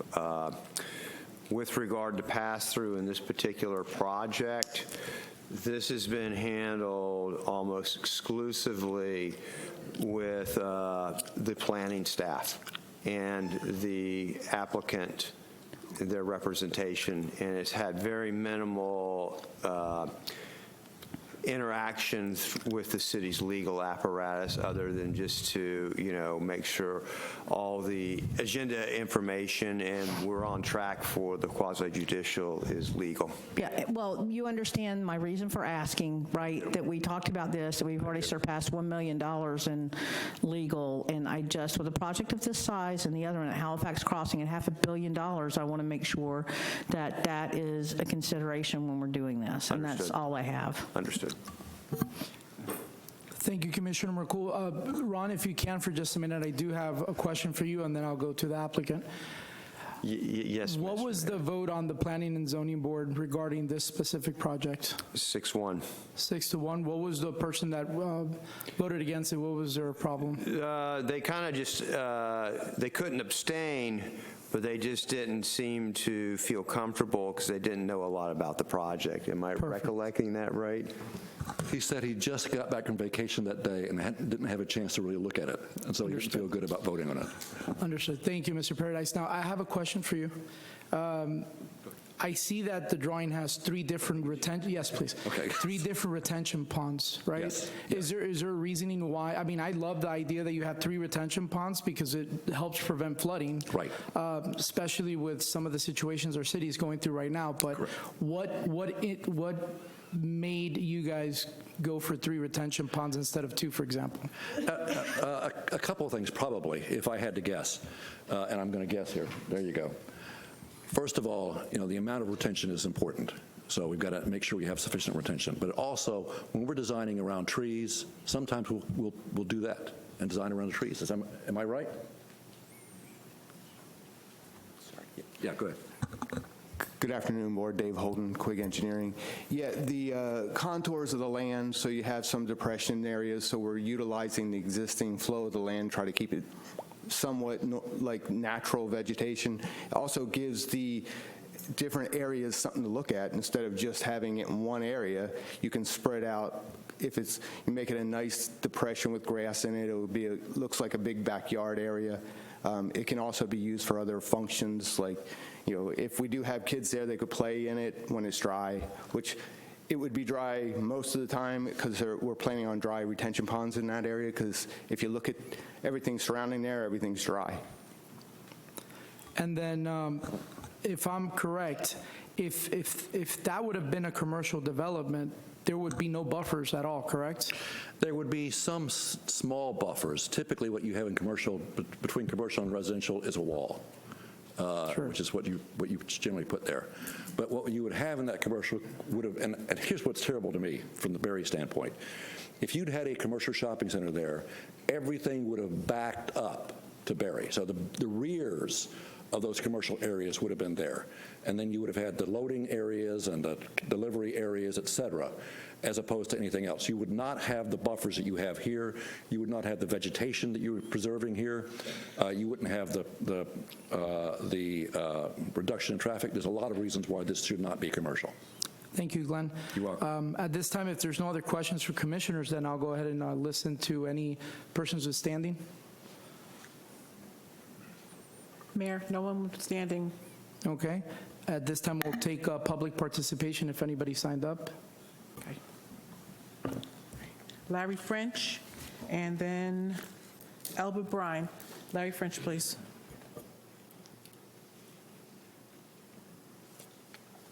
I'm Larry French, 2520 Arslan Street, and I've spoken to you all about environmental issues before.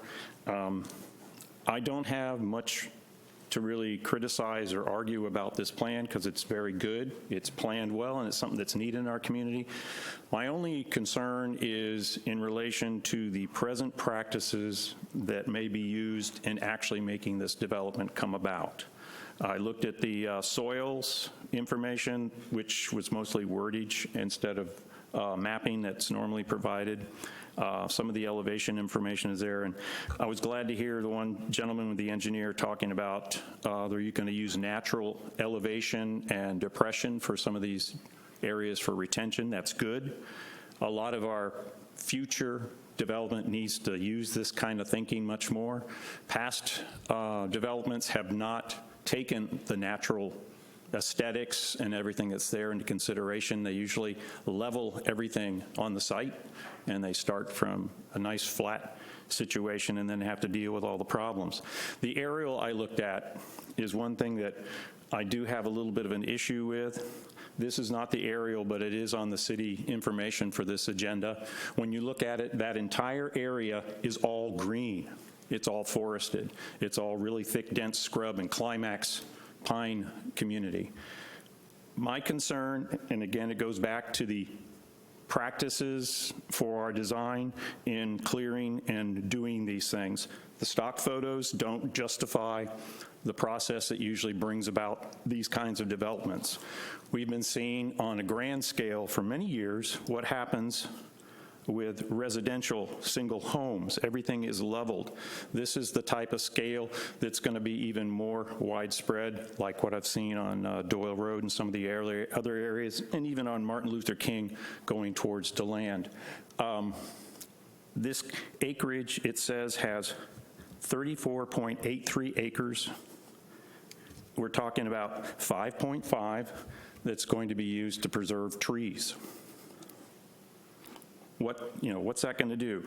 The buffers you're talking about, yeah, you need those for sound and everything else, but you also need that green area. When I look at that, and I'm really concerned because I saw in the previous meeting we had the last meeting on that one that was turned down. You're talking about historical trees. Any tree in there that's an oak or a climax forest type of tree, you want to try to preserve it. But most of our present practices just mow it all down, and wherever it fits in with the plan, that's where they kind of tuck and put all these things in. So I hope these are things we're going to be considering and looking at in our comprehensive plan, and I hope you really adhere to as this goes forward, because we are designated as a tree city, and all these small little changes that we go through in our comp plan changes everything a little bit, but it's a death of 1,000 cuts, and we need to be more responsible about these things. Thank you very much. Thank you, Mr. French. Glenn, is there any rebuttal you'd like to give? I'm sorry? Is there any rebuttal you'd like to give? I don't think it's rebuttal. I think it's just, again, I appreciate Larry and everything he's done. But I should point out that one of the things that staff and I are working on, for instance, we're having walking trails throughout this area. We're preserving areas for walking trails for the buffer and everything else. We're only allowed to use certain types of equipment to deal with those walking trails, to create them, so that we don't mow them down, so that we actually use hand tools and hand chainsaws to deal with it, as opposed to something else. So it's the sort of thing that we've thought about, that we're working together on. I understand your concern. I've seen the clear-cutting concern, and that's wrong. And we're going to find some ways and working together with staff, we found ways around that. Thank you. All right, thank you. Elbert Bryan, please.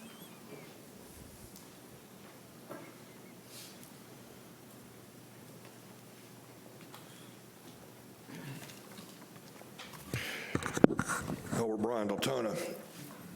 Wow, a lot to take in on this one. Three things. The vegetation that's around this little thing seems very sporadic. Even in the picture, it's not even native, quote unquote, plants to Florida. If you're going to take and build in Florida, use grass that doesn't take a ton of water.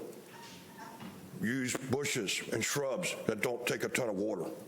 Because as of right now, Volusia County is considered on the verge of having a water issue, especially if you're on the coast, and it's coming this way.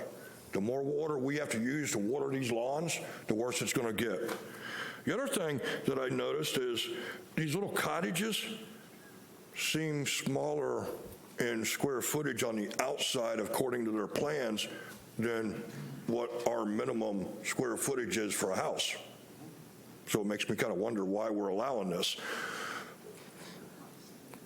But I don't mind that if you can keep the rent down and hold it there for a few years. Guaranteed. Now, the third thing that pops into my mind, and I appreciate the fact that they bought the easement area in the back to be able to go out for the cul-de-sac by the center, but everybody knows that most people are going to take the place of least resistance. Well, if you're on Howland Boulevard, least resistance isn't going down the center and into the backside of this building or this buildings. It's going to be coming off Howland.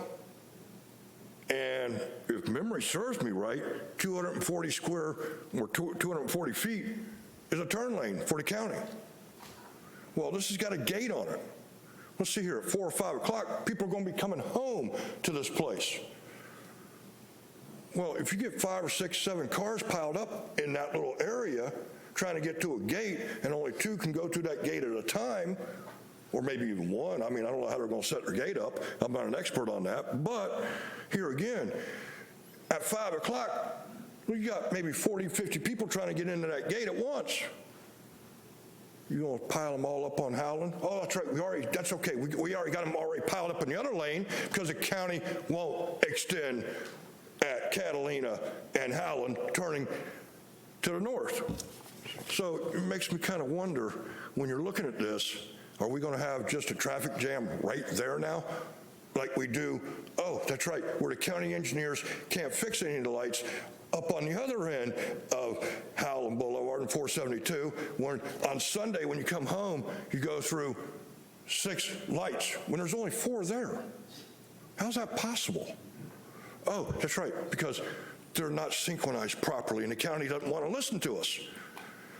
So you'd think that if this developer wants to do this right, he takes and talks to the county and gets with our city manager and say, hey, you know, maybe we need to extend turn lane just a little bit on both the one side and the other side of it so we can do this right, so we don't kill anybody. Thank you, Mr. Bryant. Is there any other public comments? No, Mayor, that closes public comments. Glenn? Thank you.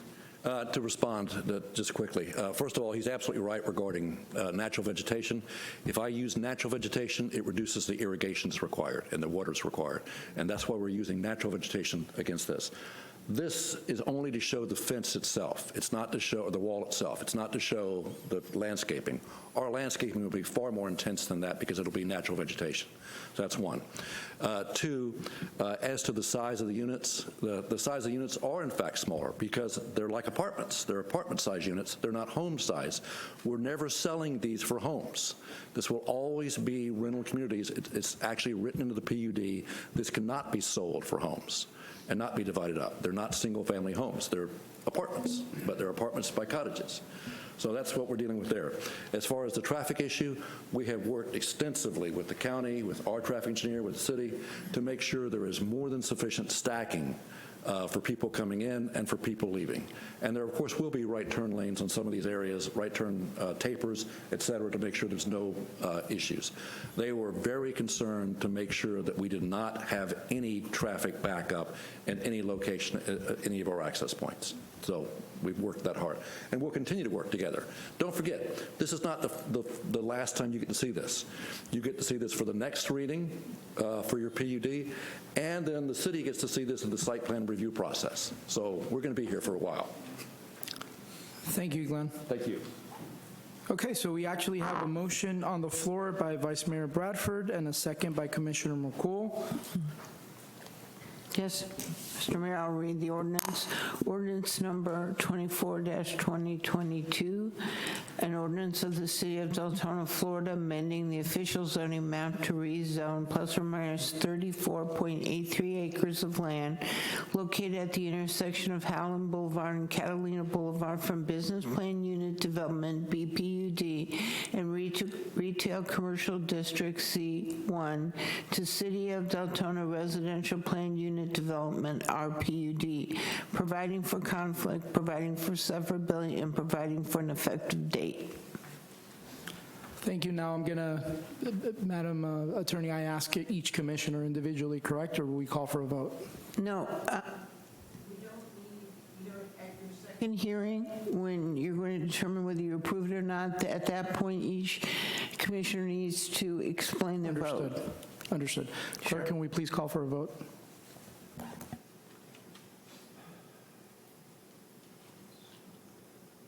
The motion passes 6-0. Thank you very much. Thank you. And thank you to the staff that's put so much time and effort in this.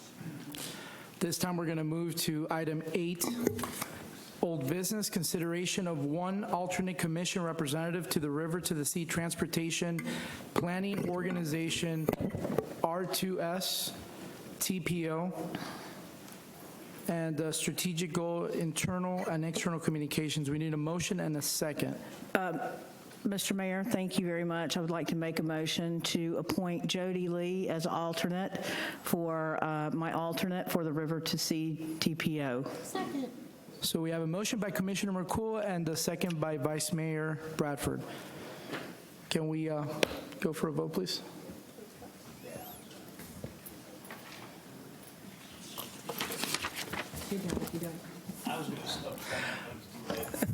So the motion passes 6-1. Next, we're going to move on to new business, consideration of appointment of a city representative to the Tourist Development Council, TDC. We need a motion and a second, please. I want to make a motion for Maritza. There's a motion for Commissioner Avila Vasquez. Second. And a second by Vice Mayor Bradford. Can we please vote? Was it really? Did you second? I'm sounding like everybody. I know for a fact she seconded. I did second. We did it at the same time. Can we have a vote, please? Does she accept? I don't think she has a choice. All right, the motion passes 6-0. Next, we're moving on to item B, which is a request for approval resolution number 2022-46, budget amendments for Community Development Block Grant, CDBG, and General Fund. We need a motion and a second.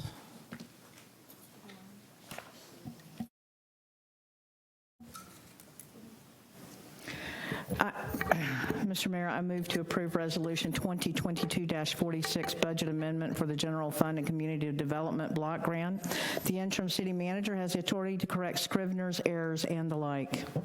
Second. We got a motion by Commissioner McCool and a second by Vice Mayor Bradford. But I would like to hear Mary. And this time we're going to call Mary.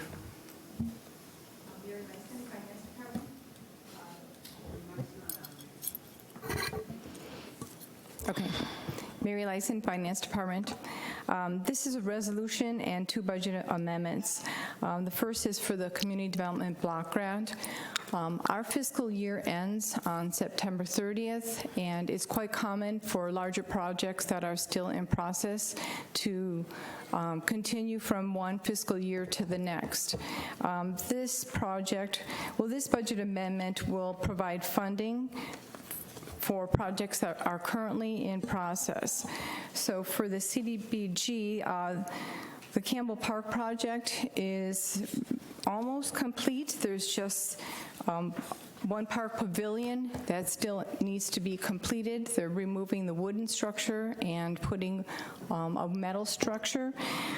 What's currently completed is the walking trail, the pour-in-place surface underneath it, lighting for the trail, the security lights for the boardwalk, and also resurfacing for 4 and 5 pavilions. So the project is just about complete, but we need to move the funding from last year to this current fiscal year budget to complete it. Also appropriated with this budget amendment is a Fort Smith pump station, and I spoke with the stormwater manager regarding this project. This pump station was input by the Volusia County nearly 40 years ago. This funding will, through CDBG, will upgrade this pump, and this is another one of the projects that are badly needed due to the flooding. So I think one of the enhancements with this is there's a manual, currently it's a manual pump that needs to be turned on. The upgrade will provide for a float, so when the water reaches a certain level, it'll automatically come on. The second budget amendment is for software. It's budget software for the Finance Department. We've been looking for the last several years for a product that will help us become in compliance with ADA. The budget is also, I believe you received all your hard copy today, and this budget is also in digital format on our website. This budget software will aid us in providing ADA compliance for people who have disabilities. Are there any questions? Any questions from those on the dais? Is there any questions from those in the public? Liz? Okay. So at this time, can we go for a vote?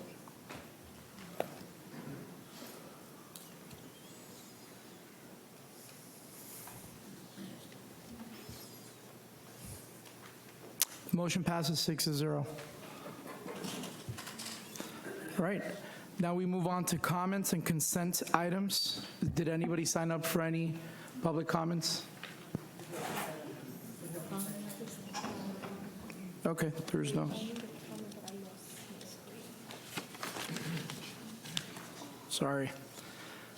All right. We move on to the consent agenda then.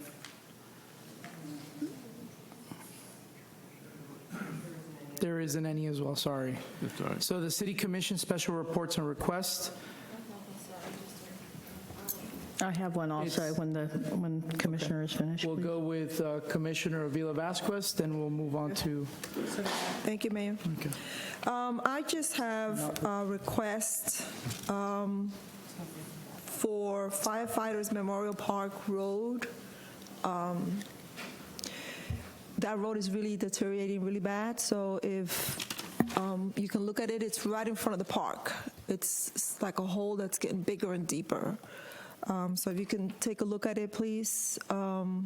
Maybe just take a look at the whole length of the road at Lombardi by the park. And the other thing on that same subject, there is a pile of dirt, like a small mountain of dirt on the parking area that's taking up maybe 2 or 3 parkings away. So I don't know what that dirt is there for.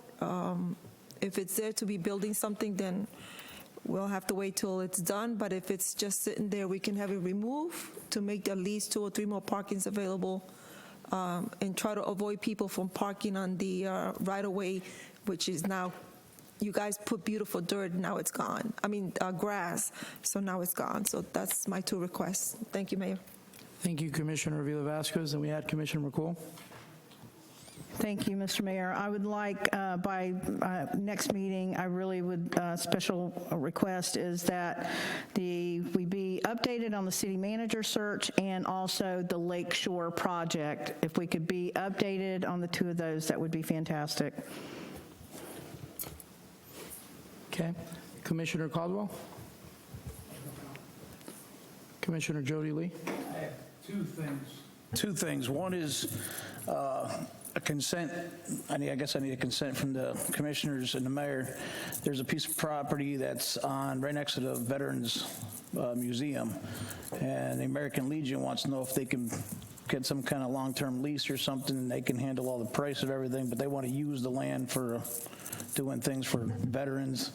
As you all know, that a couple of the people that handle the Veterans Museum, they're getting up there in age and they're not be able to handle it as much, but a lot of them are veterans that are coming about this project, and they said they'll handle keeping the exhibits and things up to date and things like that in the Veterans Museum.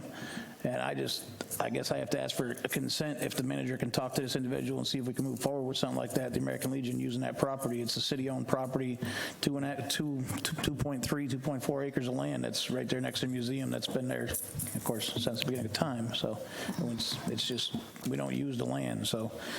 Do we have consent from the dais? Consent for the city manager to check in to see what is... So they can talk with him and discuss it, and then he can bring it back to us. Absolutely. I say yay. I say yeah. We'll do everybody else on last. Okay. Commissioner Caldwell? Yes. Yes. Commissioner Maritza Vasquez? Yes, but I would like to make sure that this is not just for one American Legion, that this is going to be usable, because I think we have several branches, and I would like to make sure that this is available to the different groups Veterans, in the area. Absolutely. You know, because I think it's an awesome idea. But I just want to make sure it's not restricted to just 1 or 2, that it's open to all those veterans. Yes. And Mr. Jody Lee, you had a second. My second is another subject, but I want to make a motion. I want to terminate the law firm of Fowler, O'Quinn, Feeney, and Sneed effective 90 days from today, and let the city manager find another replacement, inform us of, or bring to us within 30 days of recommendations of what he'd come up with. I think the billing is getting way over. It's getting out of hand, and I think it's time that somebody, all of us included, stand up and enough is enough. I want to make a motion to terminate their contract 90 days from today. Second.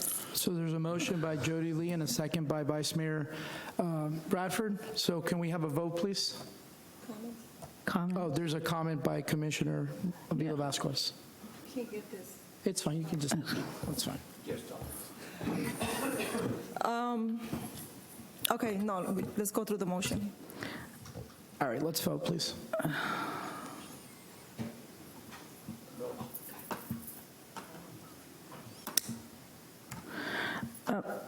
Mr. Mayor, can we clarify something before we call the vote, please, on this? Sure, go ahead. Is that Yeah, because here's the thing. I talked to the city manager a couple of months ago about this, and about rolling an RFP out at the same time as we do for the city manager.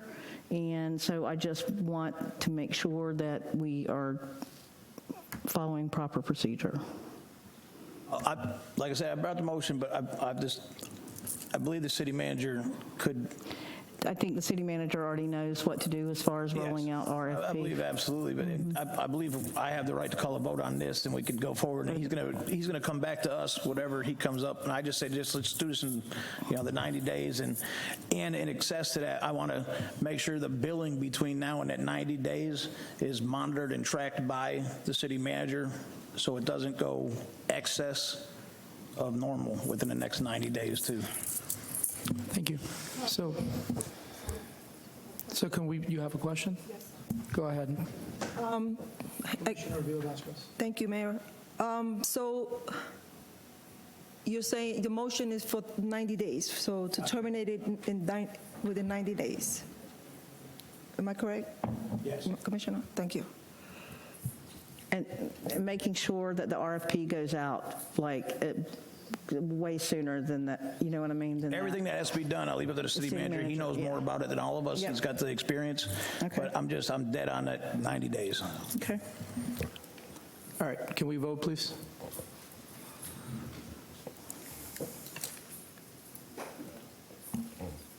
The motion passes 6-0. Oh, my button won't work. My button won't work. So I don't know if we're going to be able to talk about this or not. So I guess my question is, after the 90-day period, obviously we can't be left without representation. Can you come back to us, I'm going to guess after the first of the year, of your ideas? Like I would, have no problem, having a person appointed that would be here if it goes past a 90-day term. Marcia Siegel is independent, to my knowledge. She does not work for Fowler. She's an independent contractor, but I don't know if that's something she'd be interested in. I just feel comfortable that she does know the city of Deltona. I just don't want us to be without representation and then have somebody jumping in who doesn't know all the matters is what's going on. So I don't know if she would be willing to, step in until we have that interim in place after the 90 days. So if you can come back after the first years with that, that's just my concern. And keeping in mind also that sending out the RFP with the new change in the charter, as long as they are within 25 miles, they are covered. So I would encourage at that time an attorney's office to please get ready for RFP to bring these matters. And I'm hoping they would get someone with good land use. Thank you. And City Manager Chisholm, I guess my other question is it possible to even look for an in-house attorney instead of a law firm, right? I think those have worked better in the past. Well, I've had experience with both. I don't know. It depends on, in either case, it depends on the attorneys. That's the real truth of it. If you get a group of attorneys representing the city, they have more resources. Yep. That have greater strengths than just one attorney. So if you hire an attorney, he's going to turn around and hire other attorneys, is what will happen with that. Thank you. So. All right, Commissioner Dana McCool, do you have any special requests? Yeah, I've done my special request. Comments? Comments? Absolutely, I do. I would like to bring up, I heard at the beginning of the meeting when it's been driven home about the City of Deltona not complying with ADA. As of 6 months ago, the City of Deltona began consulting, and we started the matter when it was pointed out that we become ADA compliant. And I would like to say for the public, as a matter of our ADA compliance, that there has been one person complain about ADA compliance and the last forever with our city, because we work really hard. And I want to tell you on the record also that the same person that is clogging up our city with requests to the point that is their point. There's nothing about ADA here. It's about crippling our city, and that needs to be said, and it needs to be said out loud. And this person that is claiming disability has yet to prove to the city that they have a disability, and this is also the same person, okay, that drug a female through a house, choked her out in a shower because she wanted to leave him for abusing her. The same one that told me to eat a bag of and that harasses our females, and I want that understood and I want that heard. The city of Deltona works very hard for our residents, and for that to be brought up continuously is asinine, it's disingenuous, it's an insult to our female employees that have to put up with this harassment by somebody that has proved that they hate women. So if we have to put up with this, the city residents deserve to know why they can't get public records. And it's because they're being choked by somebody whose only wish is to cripple our city and that hates females. So I'm putting that out there. Our city works hard, and our staff shouldn't have to put up with that. And the crap that goes around needs to be laid to rest. I'm telling you right now, these nice ladies that work hard for the city, they won't say anything. They take it, and they take it, and they take it. And it's a hostile work environment, and it's going to open us up to a lawsuit if we don't do something to protect our people. Our residents need to know the truth about this, and what this does is a disservice to anyone that may need help with an ADA, and it has to stop. And I want legal to look into it. I want our city manager to look into it. It needs to stop. It needs to stop so that we can serve the people the way that we're supposed to. So please note that when you have somebody hollering and they're lying about this and have yet to prove within 4 or 5 years the city, the disability that they're claiming, but yet they have the strength to choke a woman out for daring to leave. We will not tolerate in our city. We will not tolerate violence against women, and that's what this is. It's harassment and it's violence, and it needs to stop. I want it investigated. I want it taken seriously, and I want it stopped.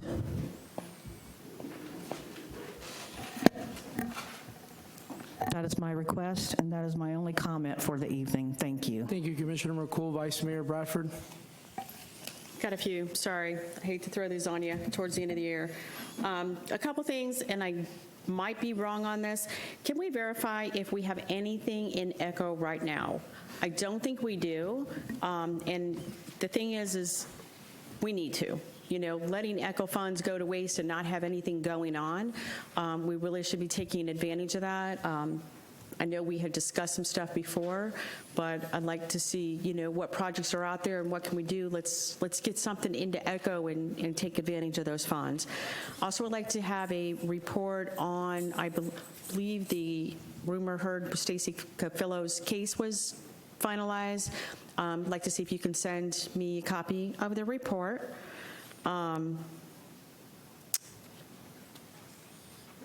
Residents. I'm sad to hear, actually, one thing, I'm happy to see you come back because I know a few of these faces out here used to come to these meetings all the time. And to not see you guys, and I'm sad to hear that why you didn't come back, why you weren't coming, but I want to assure you one thing. This is going to stop. You guys are going to be protected. We have a new mayor, and I'm hoping he continues to call point of order and keep it orderly. Also, there would be, I believe the city manager's already taken steps to assure your safety. I might be wrong on that, but I'm pretty sure after last week's episode, I've heard he'll handle that, and I'll let him bring that up. But as far as me sitting here, as vice mayor, I will, if somebody else doesn't call a point of order, I will be calling a point of order. Okay, it's not allowed in the state, it's not allowed in the House, it's not allowed anywhere else. Nobody allows it. And I was at a meeting last week, and I had 4 people come up to me and say how much they miss coming to our meetings, but they're afraid. They don't like it. They don't like the intimidation. They don't like the swearing. They don't like the screaming. They didn't like the signs. You know, they were like, wow, the one meeting, there were so many signs, and it was horrible. I'm like, I can't bring my child there. I can't even let my kids watch it on TV anymore. So my commitment and promise to you, I won't let it happen. You guys come up here, you have just as right to say your piece as anybody else does. And I will be watching, and if I see somebody follow you out, I will stop and I will ask security to please help you out the door so you don't get followed and harassed out that door. I'll stop the meeting because I've watched them walk people out. I will stop it. And I want you guys to know, and anybody at home, I want you to know, please come back. We're going to make sure this does not continue. That's that. Another thing that kind of took me by surprise, I was on Facebook, nothing against you, Mayor, but a flyer popped up, First Lady of Deltona event. First of all, I didn't know we had a First Lady of Deltona. Second, this was a city event that we used to have.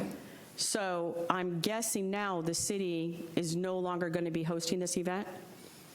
Okay, so first off, I'm married, so obviously my wife is the First Lady. Let me finish, ma'am. I still have the table. All due respect, you asked me a question, I'm responding to you. Okay, but we don't have a First Lady of Deltona. The point is that the person that initially started these events, to correct you, was myself. I turned it over to the city, and the city stopped doing it. Now, with everything we have going on in our city, with storm, with people flooding, with not being in houses, this is the petty silliness that we're going to bring up? Don't turn this. No. We're providing a service. They're providing a service to our residents. Can I so please I already call a spoke vote to our for city point of manager. order? I was removing the city logo, and I'll rephrase it so it doesn't bother the vice mayor, that we're going to provide a service to our special needs community. Okay, so let me tell you the problem with it. We have a procedure up here, and the procedure is to put on an event, which is fine, we do run it by the commission. Now, as I was saying, the city did this event for years. It was an awesome event. None of us up here are allowed to just go and do whatever we want. We can't just, we can't even ask the city, help me if I'm correct here, we're not even allowed to ask the city to promote an event without having further consent from other commissioners up here. Okay, so my whole point in this is to make sure everybody is educated up here that we do have a process. The process is what we're going through right now. If you want to put on an event, we need to have consent. And I hate to say it, I don't consent to somebody's spouse putting on an event. If you're putting on the event, fine. Your wife doesn't work for the city. We're not the governor's office. We're not the president of the United States. The mayor is the number 7th commissioner. The mayor's position is to, duties in addition is to regular powers and duties. The mayor shall preside at the meetings of the commission, sign or execute ordinance, and be recognized as ceremony head. The mayor shall have no administration duties other than those necessary to accomplish these actions or such actions as may be authorized by the city commission consistent with general law. You are basically an elected at-large commission. So just want to make sure that we're all understanding everybody's position up here, because like you've already thrown up here, you're the mayor, we do what you say. We are working as a family up here of commissioners. It's not do as you say. And I have a problem with that because that's not the first time I've heard it. So just to stop this before it goes any further, make sure everybody is well-versed in how it works up here. You know, one of the biggest things I used to get upset about, and Commissioner McCool will tell you, is not being able to do things as a commissioner. We should be able to hold these events. I have no problem with us doing it. But as a body, we do work together and do that. And then the staff also works on putting the brochures, the pamphlets, the information out there. So if we're going to do it for one, then then we need to change these rules and open it up so everybody can do any event and whatever they want. So the question is there a census, or do we want to continue to keep it the way it is? Because I personally think that we need to be bringing it up, going over it, and then if it is something that we want city sponsorship on, we go that route. I think we should continue to bring it up, and if not, it's going to turn into a free-for-all. Maybe not by us, but the next commissioners and there, it's just going to be a free-for-all where everybody's going to be claiming, like, you use the center for a weekend, and then you might have this event that's coming up. I'm just asking, Mr. Mayor, I'm just asking. I would suggest we workshop that because we're going to get in the weeds right now. And who's, like this event that you just posted, is the city paying for the use of that center for that day? Or is it a city function? I mean, that's what I spoke to City Manager Chisholm, and either I'm going to pay for it or I'm going to find a sponsor. Okay. Because, I mean, that's what it turns into. If we don't have a consensus all the time, we're all going to individually go there and try to claim the use of the center.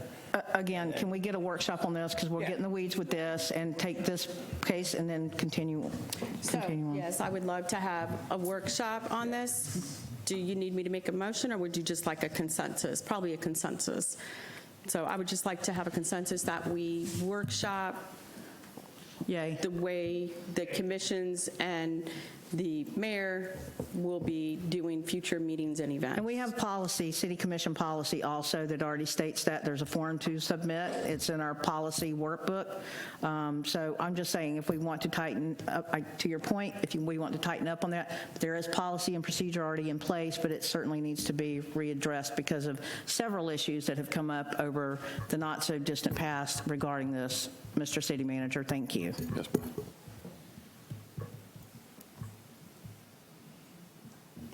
Anything else? Ms. Mayor? I'll wait till Vice the Mayor end. I'll wait till Bradford? the end. Did we finalize the No, we didn't. request? We need consensus. Do we have a consensus for a workshop? Yes. Yes. Yes.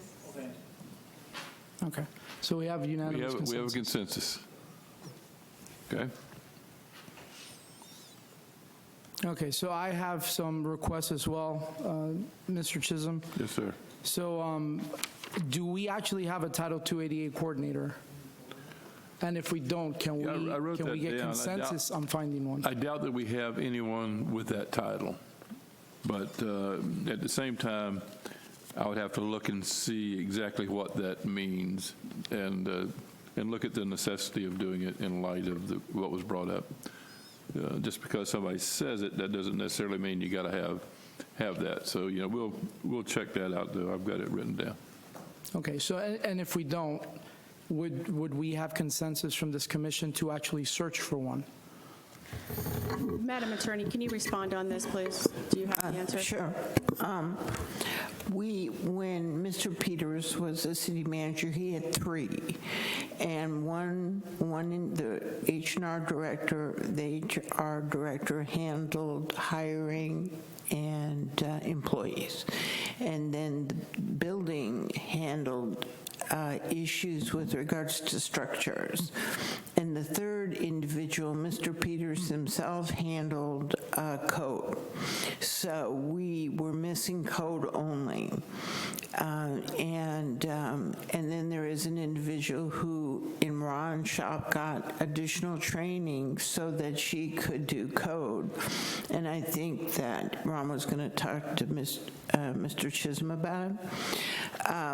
We also have the complaint that was filed has been handled by our carrier, our insurance carrier, that lawyer, who has quite an extensive file and has done a significant amount of work with regards to defending the multifaceted case that we've had filed against us. Primarily, the issues have revolved around this individual sending just unbelievable numbers requests over and over under various names and everything else, which continues to clog up our system. Because sometimes, because he changes his name so many times, we're not even sure who we have and where it came from. So there's been those kinds of issues, but other cases that we have had or other issues have been handled by these other coordinators. So it is not as though we're just barefoot of any kind of individual with any expertise. That's not true. I think the only case we have right now is the one he's pushed forward. Yes, but all I'm saying, we have also had issues that have come up that I've fielded with regards to personnel, with regards to what we have to provide if we have an applicant that has some kind of disability, or if we have an employee and we're dealing. So all I'm saying is normal kind of day-to-day kind of issues that we have, we still have dealt with and have dealt with them in the past. And also with regard to structures, with regards to building permits and those kinds of things. So I just didn't want y'all to have this impression that there's nobody around anywhere that's handling any of that or hasn't handled any of that in the past. That's not true. But we have had one case that has been very complicated and that we continue to try and deal with. Thank you, Marcia. Also, the housing moratorium, can we get a workshop or something that we keep kicking that down the road? We need a... Yes, we're working on the scope for that service to get someone in to help us with a rewrite of the code that might be necessary. And probably some education on actually declaring a moratorium, what it takes to declare a moratorium, and what is the exposure when you do it. And that's something we need to all be aware of. And then some type of update on Lakeshore. And honestly, and again, you know, as a commission, I think we need to figure out a way to have some type of accountability when a company that we contract ends up doing what we have right now with Lakeshore. Do we have any report or any status on the status of it? I do. I have a report I'm going to give you tonight. Oh, perfect. Thank you. And the last thing on my special request is, have we officially began a search for a new city manager? Have we started a process, I guess, but we haven't gotten to the point. You know, I've got information I'm going to provide you as to the search firms, which I've provided to the previous commissioners, which I'll make available to the others, which is a place you could start. Perfect. Thank you. All right, at this time, let's go ahead and move over to item 13, which is city attorney comments. Item 14 to city manager comments. I do. I'd like Phyllis, would you give us an update on the lake levels in the Teresa Basin and the watershed area?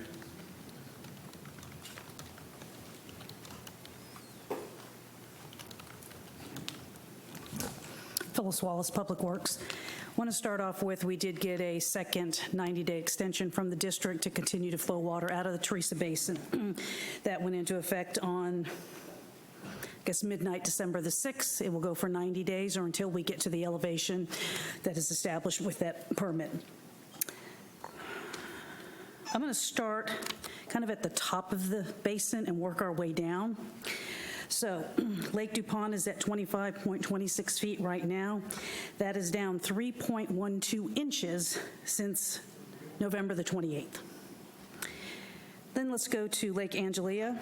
That's at 25.02 feet, and that's down 3.36 inches from that same time period, November the 28th through the 7th of December. Then we'll go to Lake Teresa. We're at 24.86 feet, and that's down 3.12 inches from November the 28th. Lake Louise, we're at 24.37, down 2.4 inches. And then we get to Lake Doyle, and we're at 24.74, down 0.3 inches. So as the water flows from the top to the bottom, we do have that, for lack of a better description, a bottleneck. But the water continues to flow out of the basin. We're monitoring everything. We continue to have 29 permanent and emergency pumps deployed throughout the city. keeping track of everything. Staff is working 7 days a week to monitor those pumps. I do want to bring up a little bit of concern I have, is we have had some pump interference. And if it wasn't for your stormwater staff who is out every day of the week monitoring this, we're having fuel stolen even though things are locked up. We're having pumps turned on that had been turned off because we weren't needing to pump. And so we had taken out of commission, if you will, temporarily, the hoses and the piping connections. And then all of a sudden now we're flooding people because somebody's gone and turned the pump on.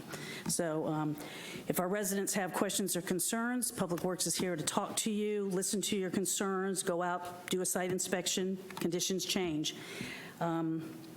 Tuesday, projected to have 35% chance of rain. Thursday, 75%. Can't tell you how much is going to hit Deltona, but it's a heightened sense of urgency anytime the rain is on the horizon. So, and if I could also just end with, it's not only stormwater that's doing work for you. You've got your field traffic and fleet operations, and all of our roadways are now currently open that were closed due to roadway flooding.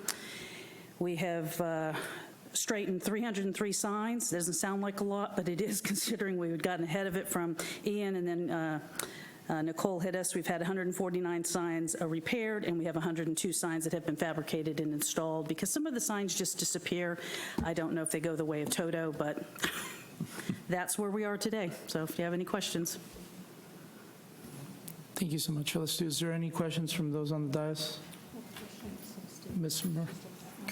Commissioner Vasquez? Thank you, Mayor.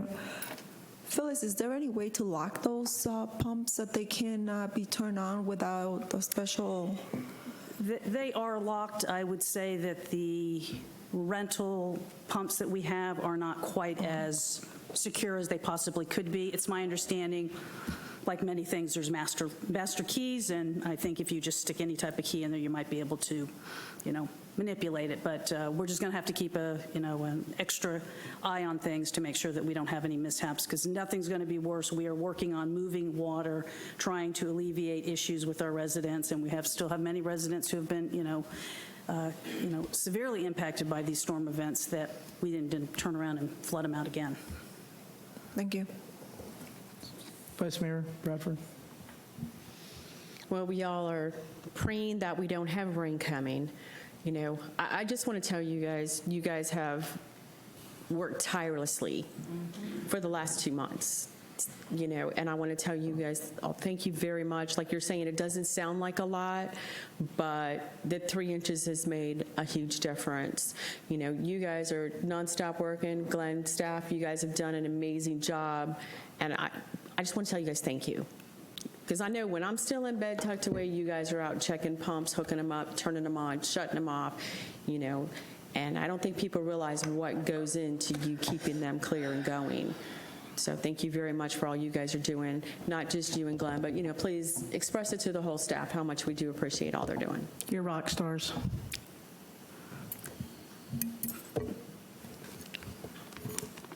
Commissioner Jody Lee?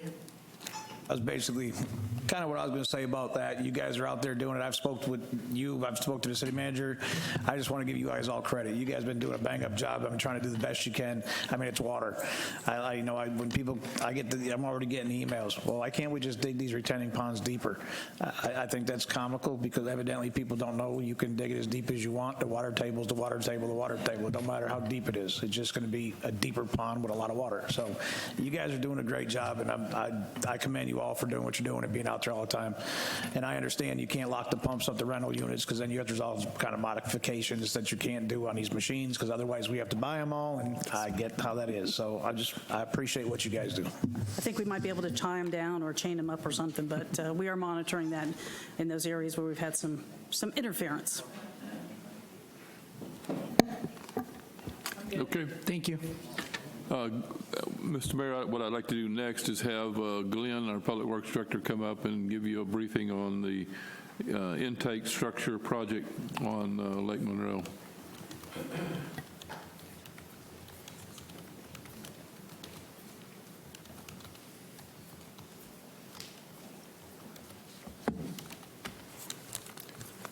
Good evening.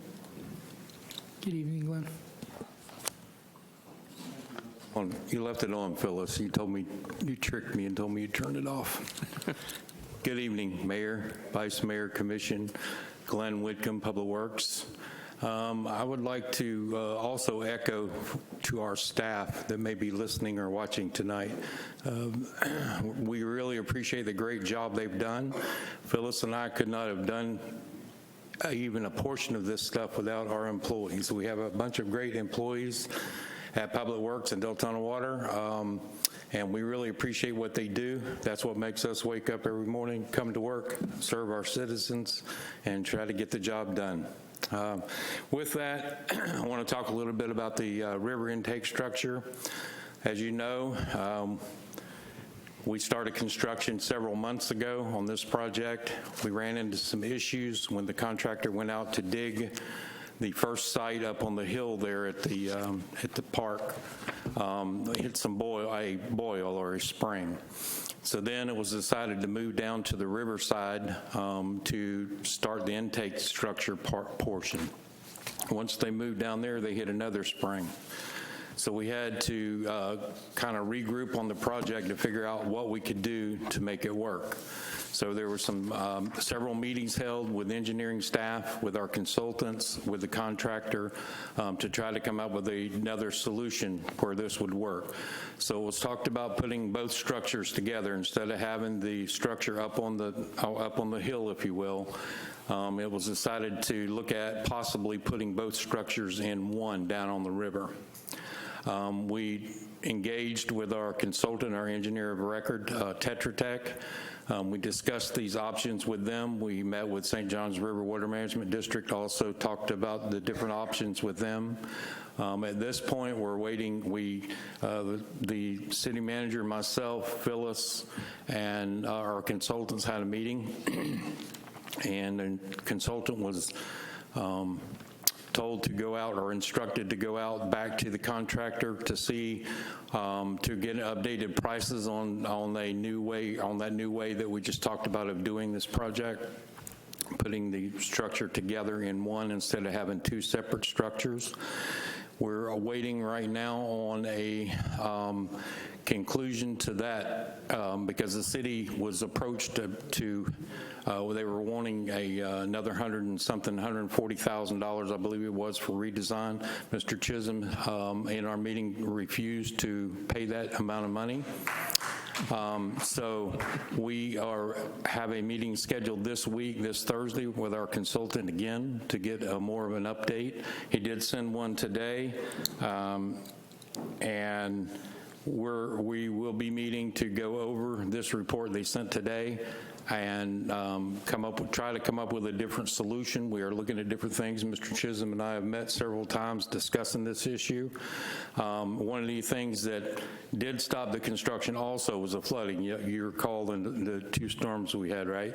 And the river came up, so that gave us time to look at, other alternatives, other ways of doing this. So right now we're on hold. We are meeting with the consultants on Thursday, and that's pretty much where we are. Thank you. Any questions from the commissioners on that? Maritza, Commissioner Avila Vasquez, please. That's fine. Maritza's good. I also just want to thank you and the city manager, interim city manager, for coming out. The condo manager had called a meeting, and we went out there for her request, and it was a good turnout. And they got an update, I think it was last week, Glenn? Yes, right? ma'am. So it was a good meeting, and they're looking forward to getting an update as soon as they get the final results and stuff from the inspections and the architects and stuff like that. But we are keeping up to date with the residents of both Edgewater and the Lakeshore condos. All right, thank you.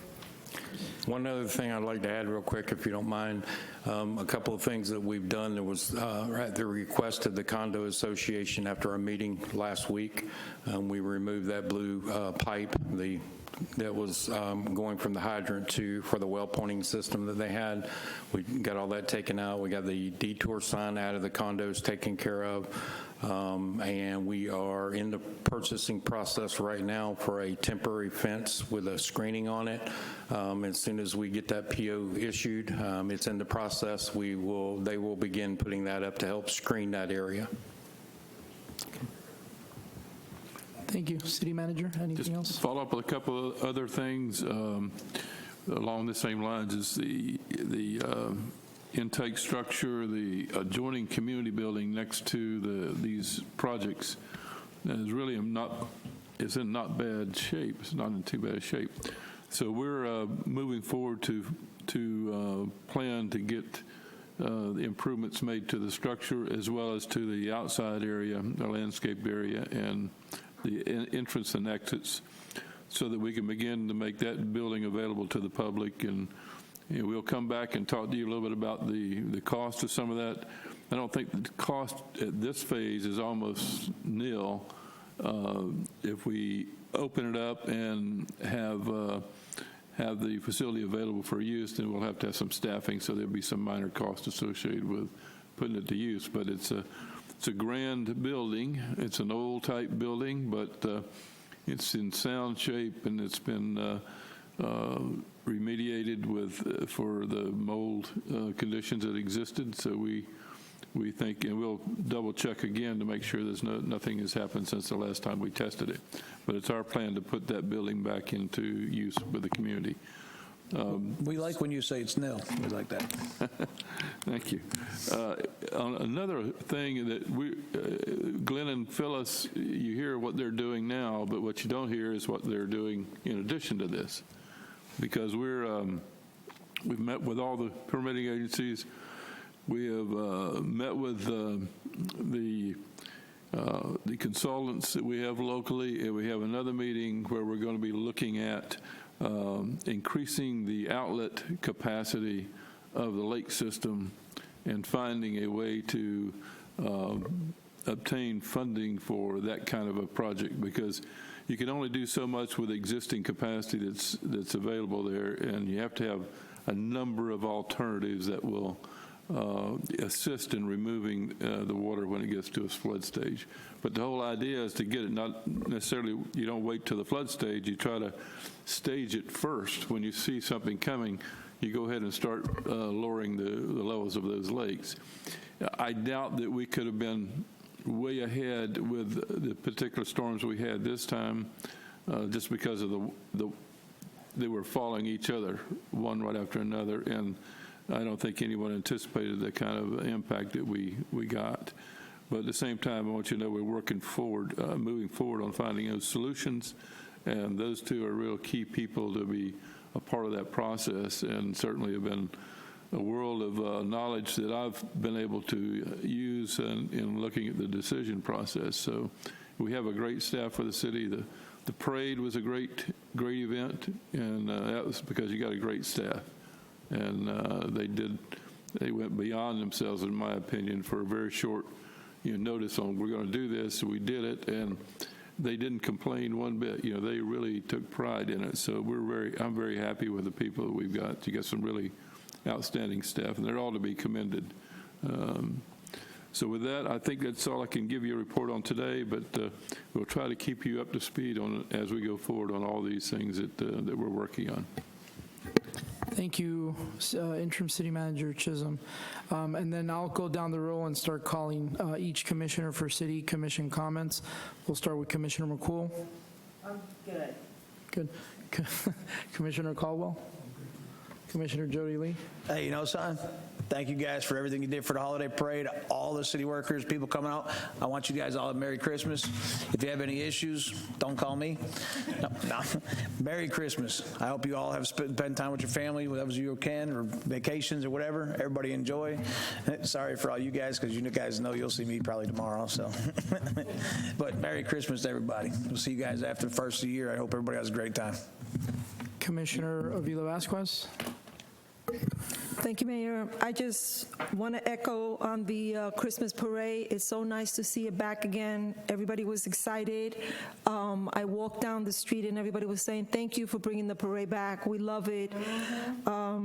It's just, I think we need a little bit more lighting. they were saying that they couldn't see a lot of the floats. But other than that, everybody was very happy. I want to thank the Parks and Recs, the fire department, and VSO for being there, making sure that every resident was safe during that time. Want to wish everyone a Merry Christmas and lots of health, happiness, and blessings in the new year. Thank you. Thank you. Vice Mayor Bradford. I just want to congratulate Pine Ridge. The mayor and I actually attended. Pine Ridge was awarded the Award of Excellence for bringing their grade up. So, we have 2 stellar schools. Actually, we have several, but, Pine Ridge and Deltona High, those high schools have turned it around. The academics are amazing. Just the whole out culture and the education that our kids are getting, and the number of kids that are leaving the school with an associate's degree, it just shows the awesomeness of the parents, the teachers, the students, and everybody. On another note, there was a few items brought up by prior Commissioner Sosa, and I do think that, after the first of the year, if you can even want to email us these updates, there are questions I think we all have had. I know the meters have been here. I believe that there was some question on whether it was sent out proper for bid. I just want, to keep that moving along so we can get these meters rocking next year. Obviously, they've already asked about the scoping for the moratorium, the impact study. We can get an update on that. The fire department accreditation. I mean, we hired consultants for all these. So, I know a lot of them said that it was going to take them a few months, but, just after the first year, if we can go ahead and get an update. Also, the amendment on the land development code and the park study. So basically, all these wonderful things that we threw money out in '22, I'd like to, get an update just where we're at as well. I know those things do take time. Again, staff, you guys all did an amazing job. This wasn't by a collaboration of one department. This was Parks, Recs, Planning, or, Public Works, our Sheriff's Office, our Fire Department. I mean, was there any department not involved in this? I mean, this was like, I don't think people realize the number of staff that it takes to put on this event.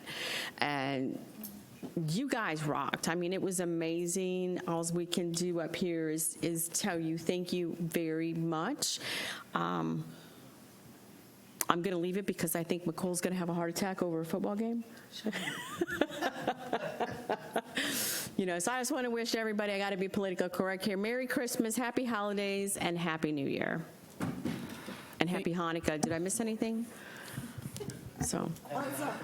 Thank you, Vice Mayor. And Kwanzaa. Yeah. Thank you, Vice Mayor. I just want to thank the staff. I think I try to do it every chance I can, just because we don't appreciate. Well, we do appreciate it, but probably we don't say it enough. So, thank you guys for all you do. I know you guys get paid to do a lot of this, but you're also taking time away from your family and your friends. So, thank you. And one final note, because I feel the look of the stare of death over there. Congrats to Pine Ridge. They played the Mayor's Bowl. Or the Mayor's Cup, sorry, against Deltona High, and they took both the women's soccer and boys soccer took the cups. So congratulations to them.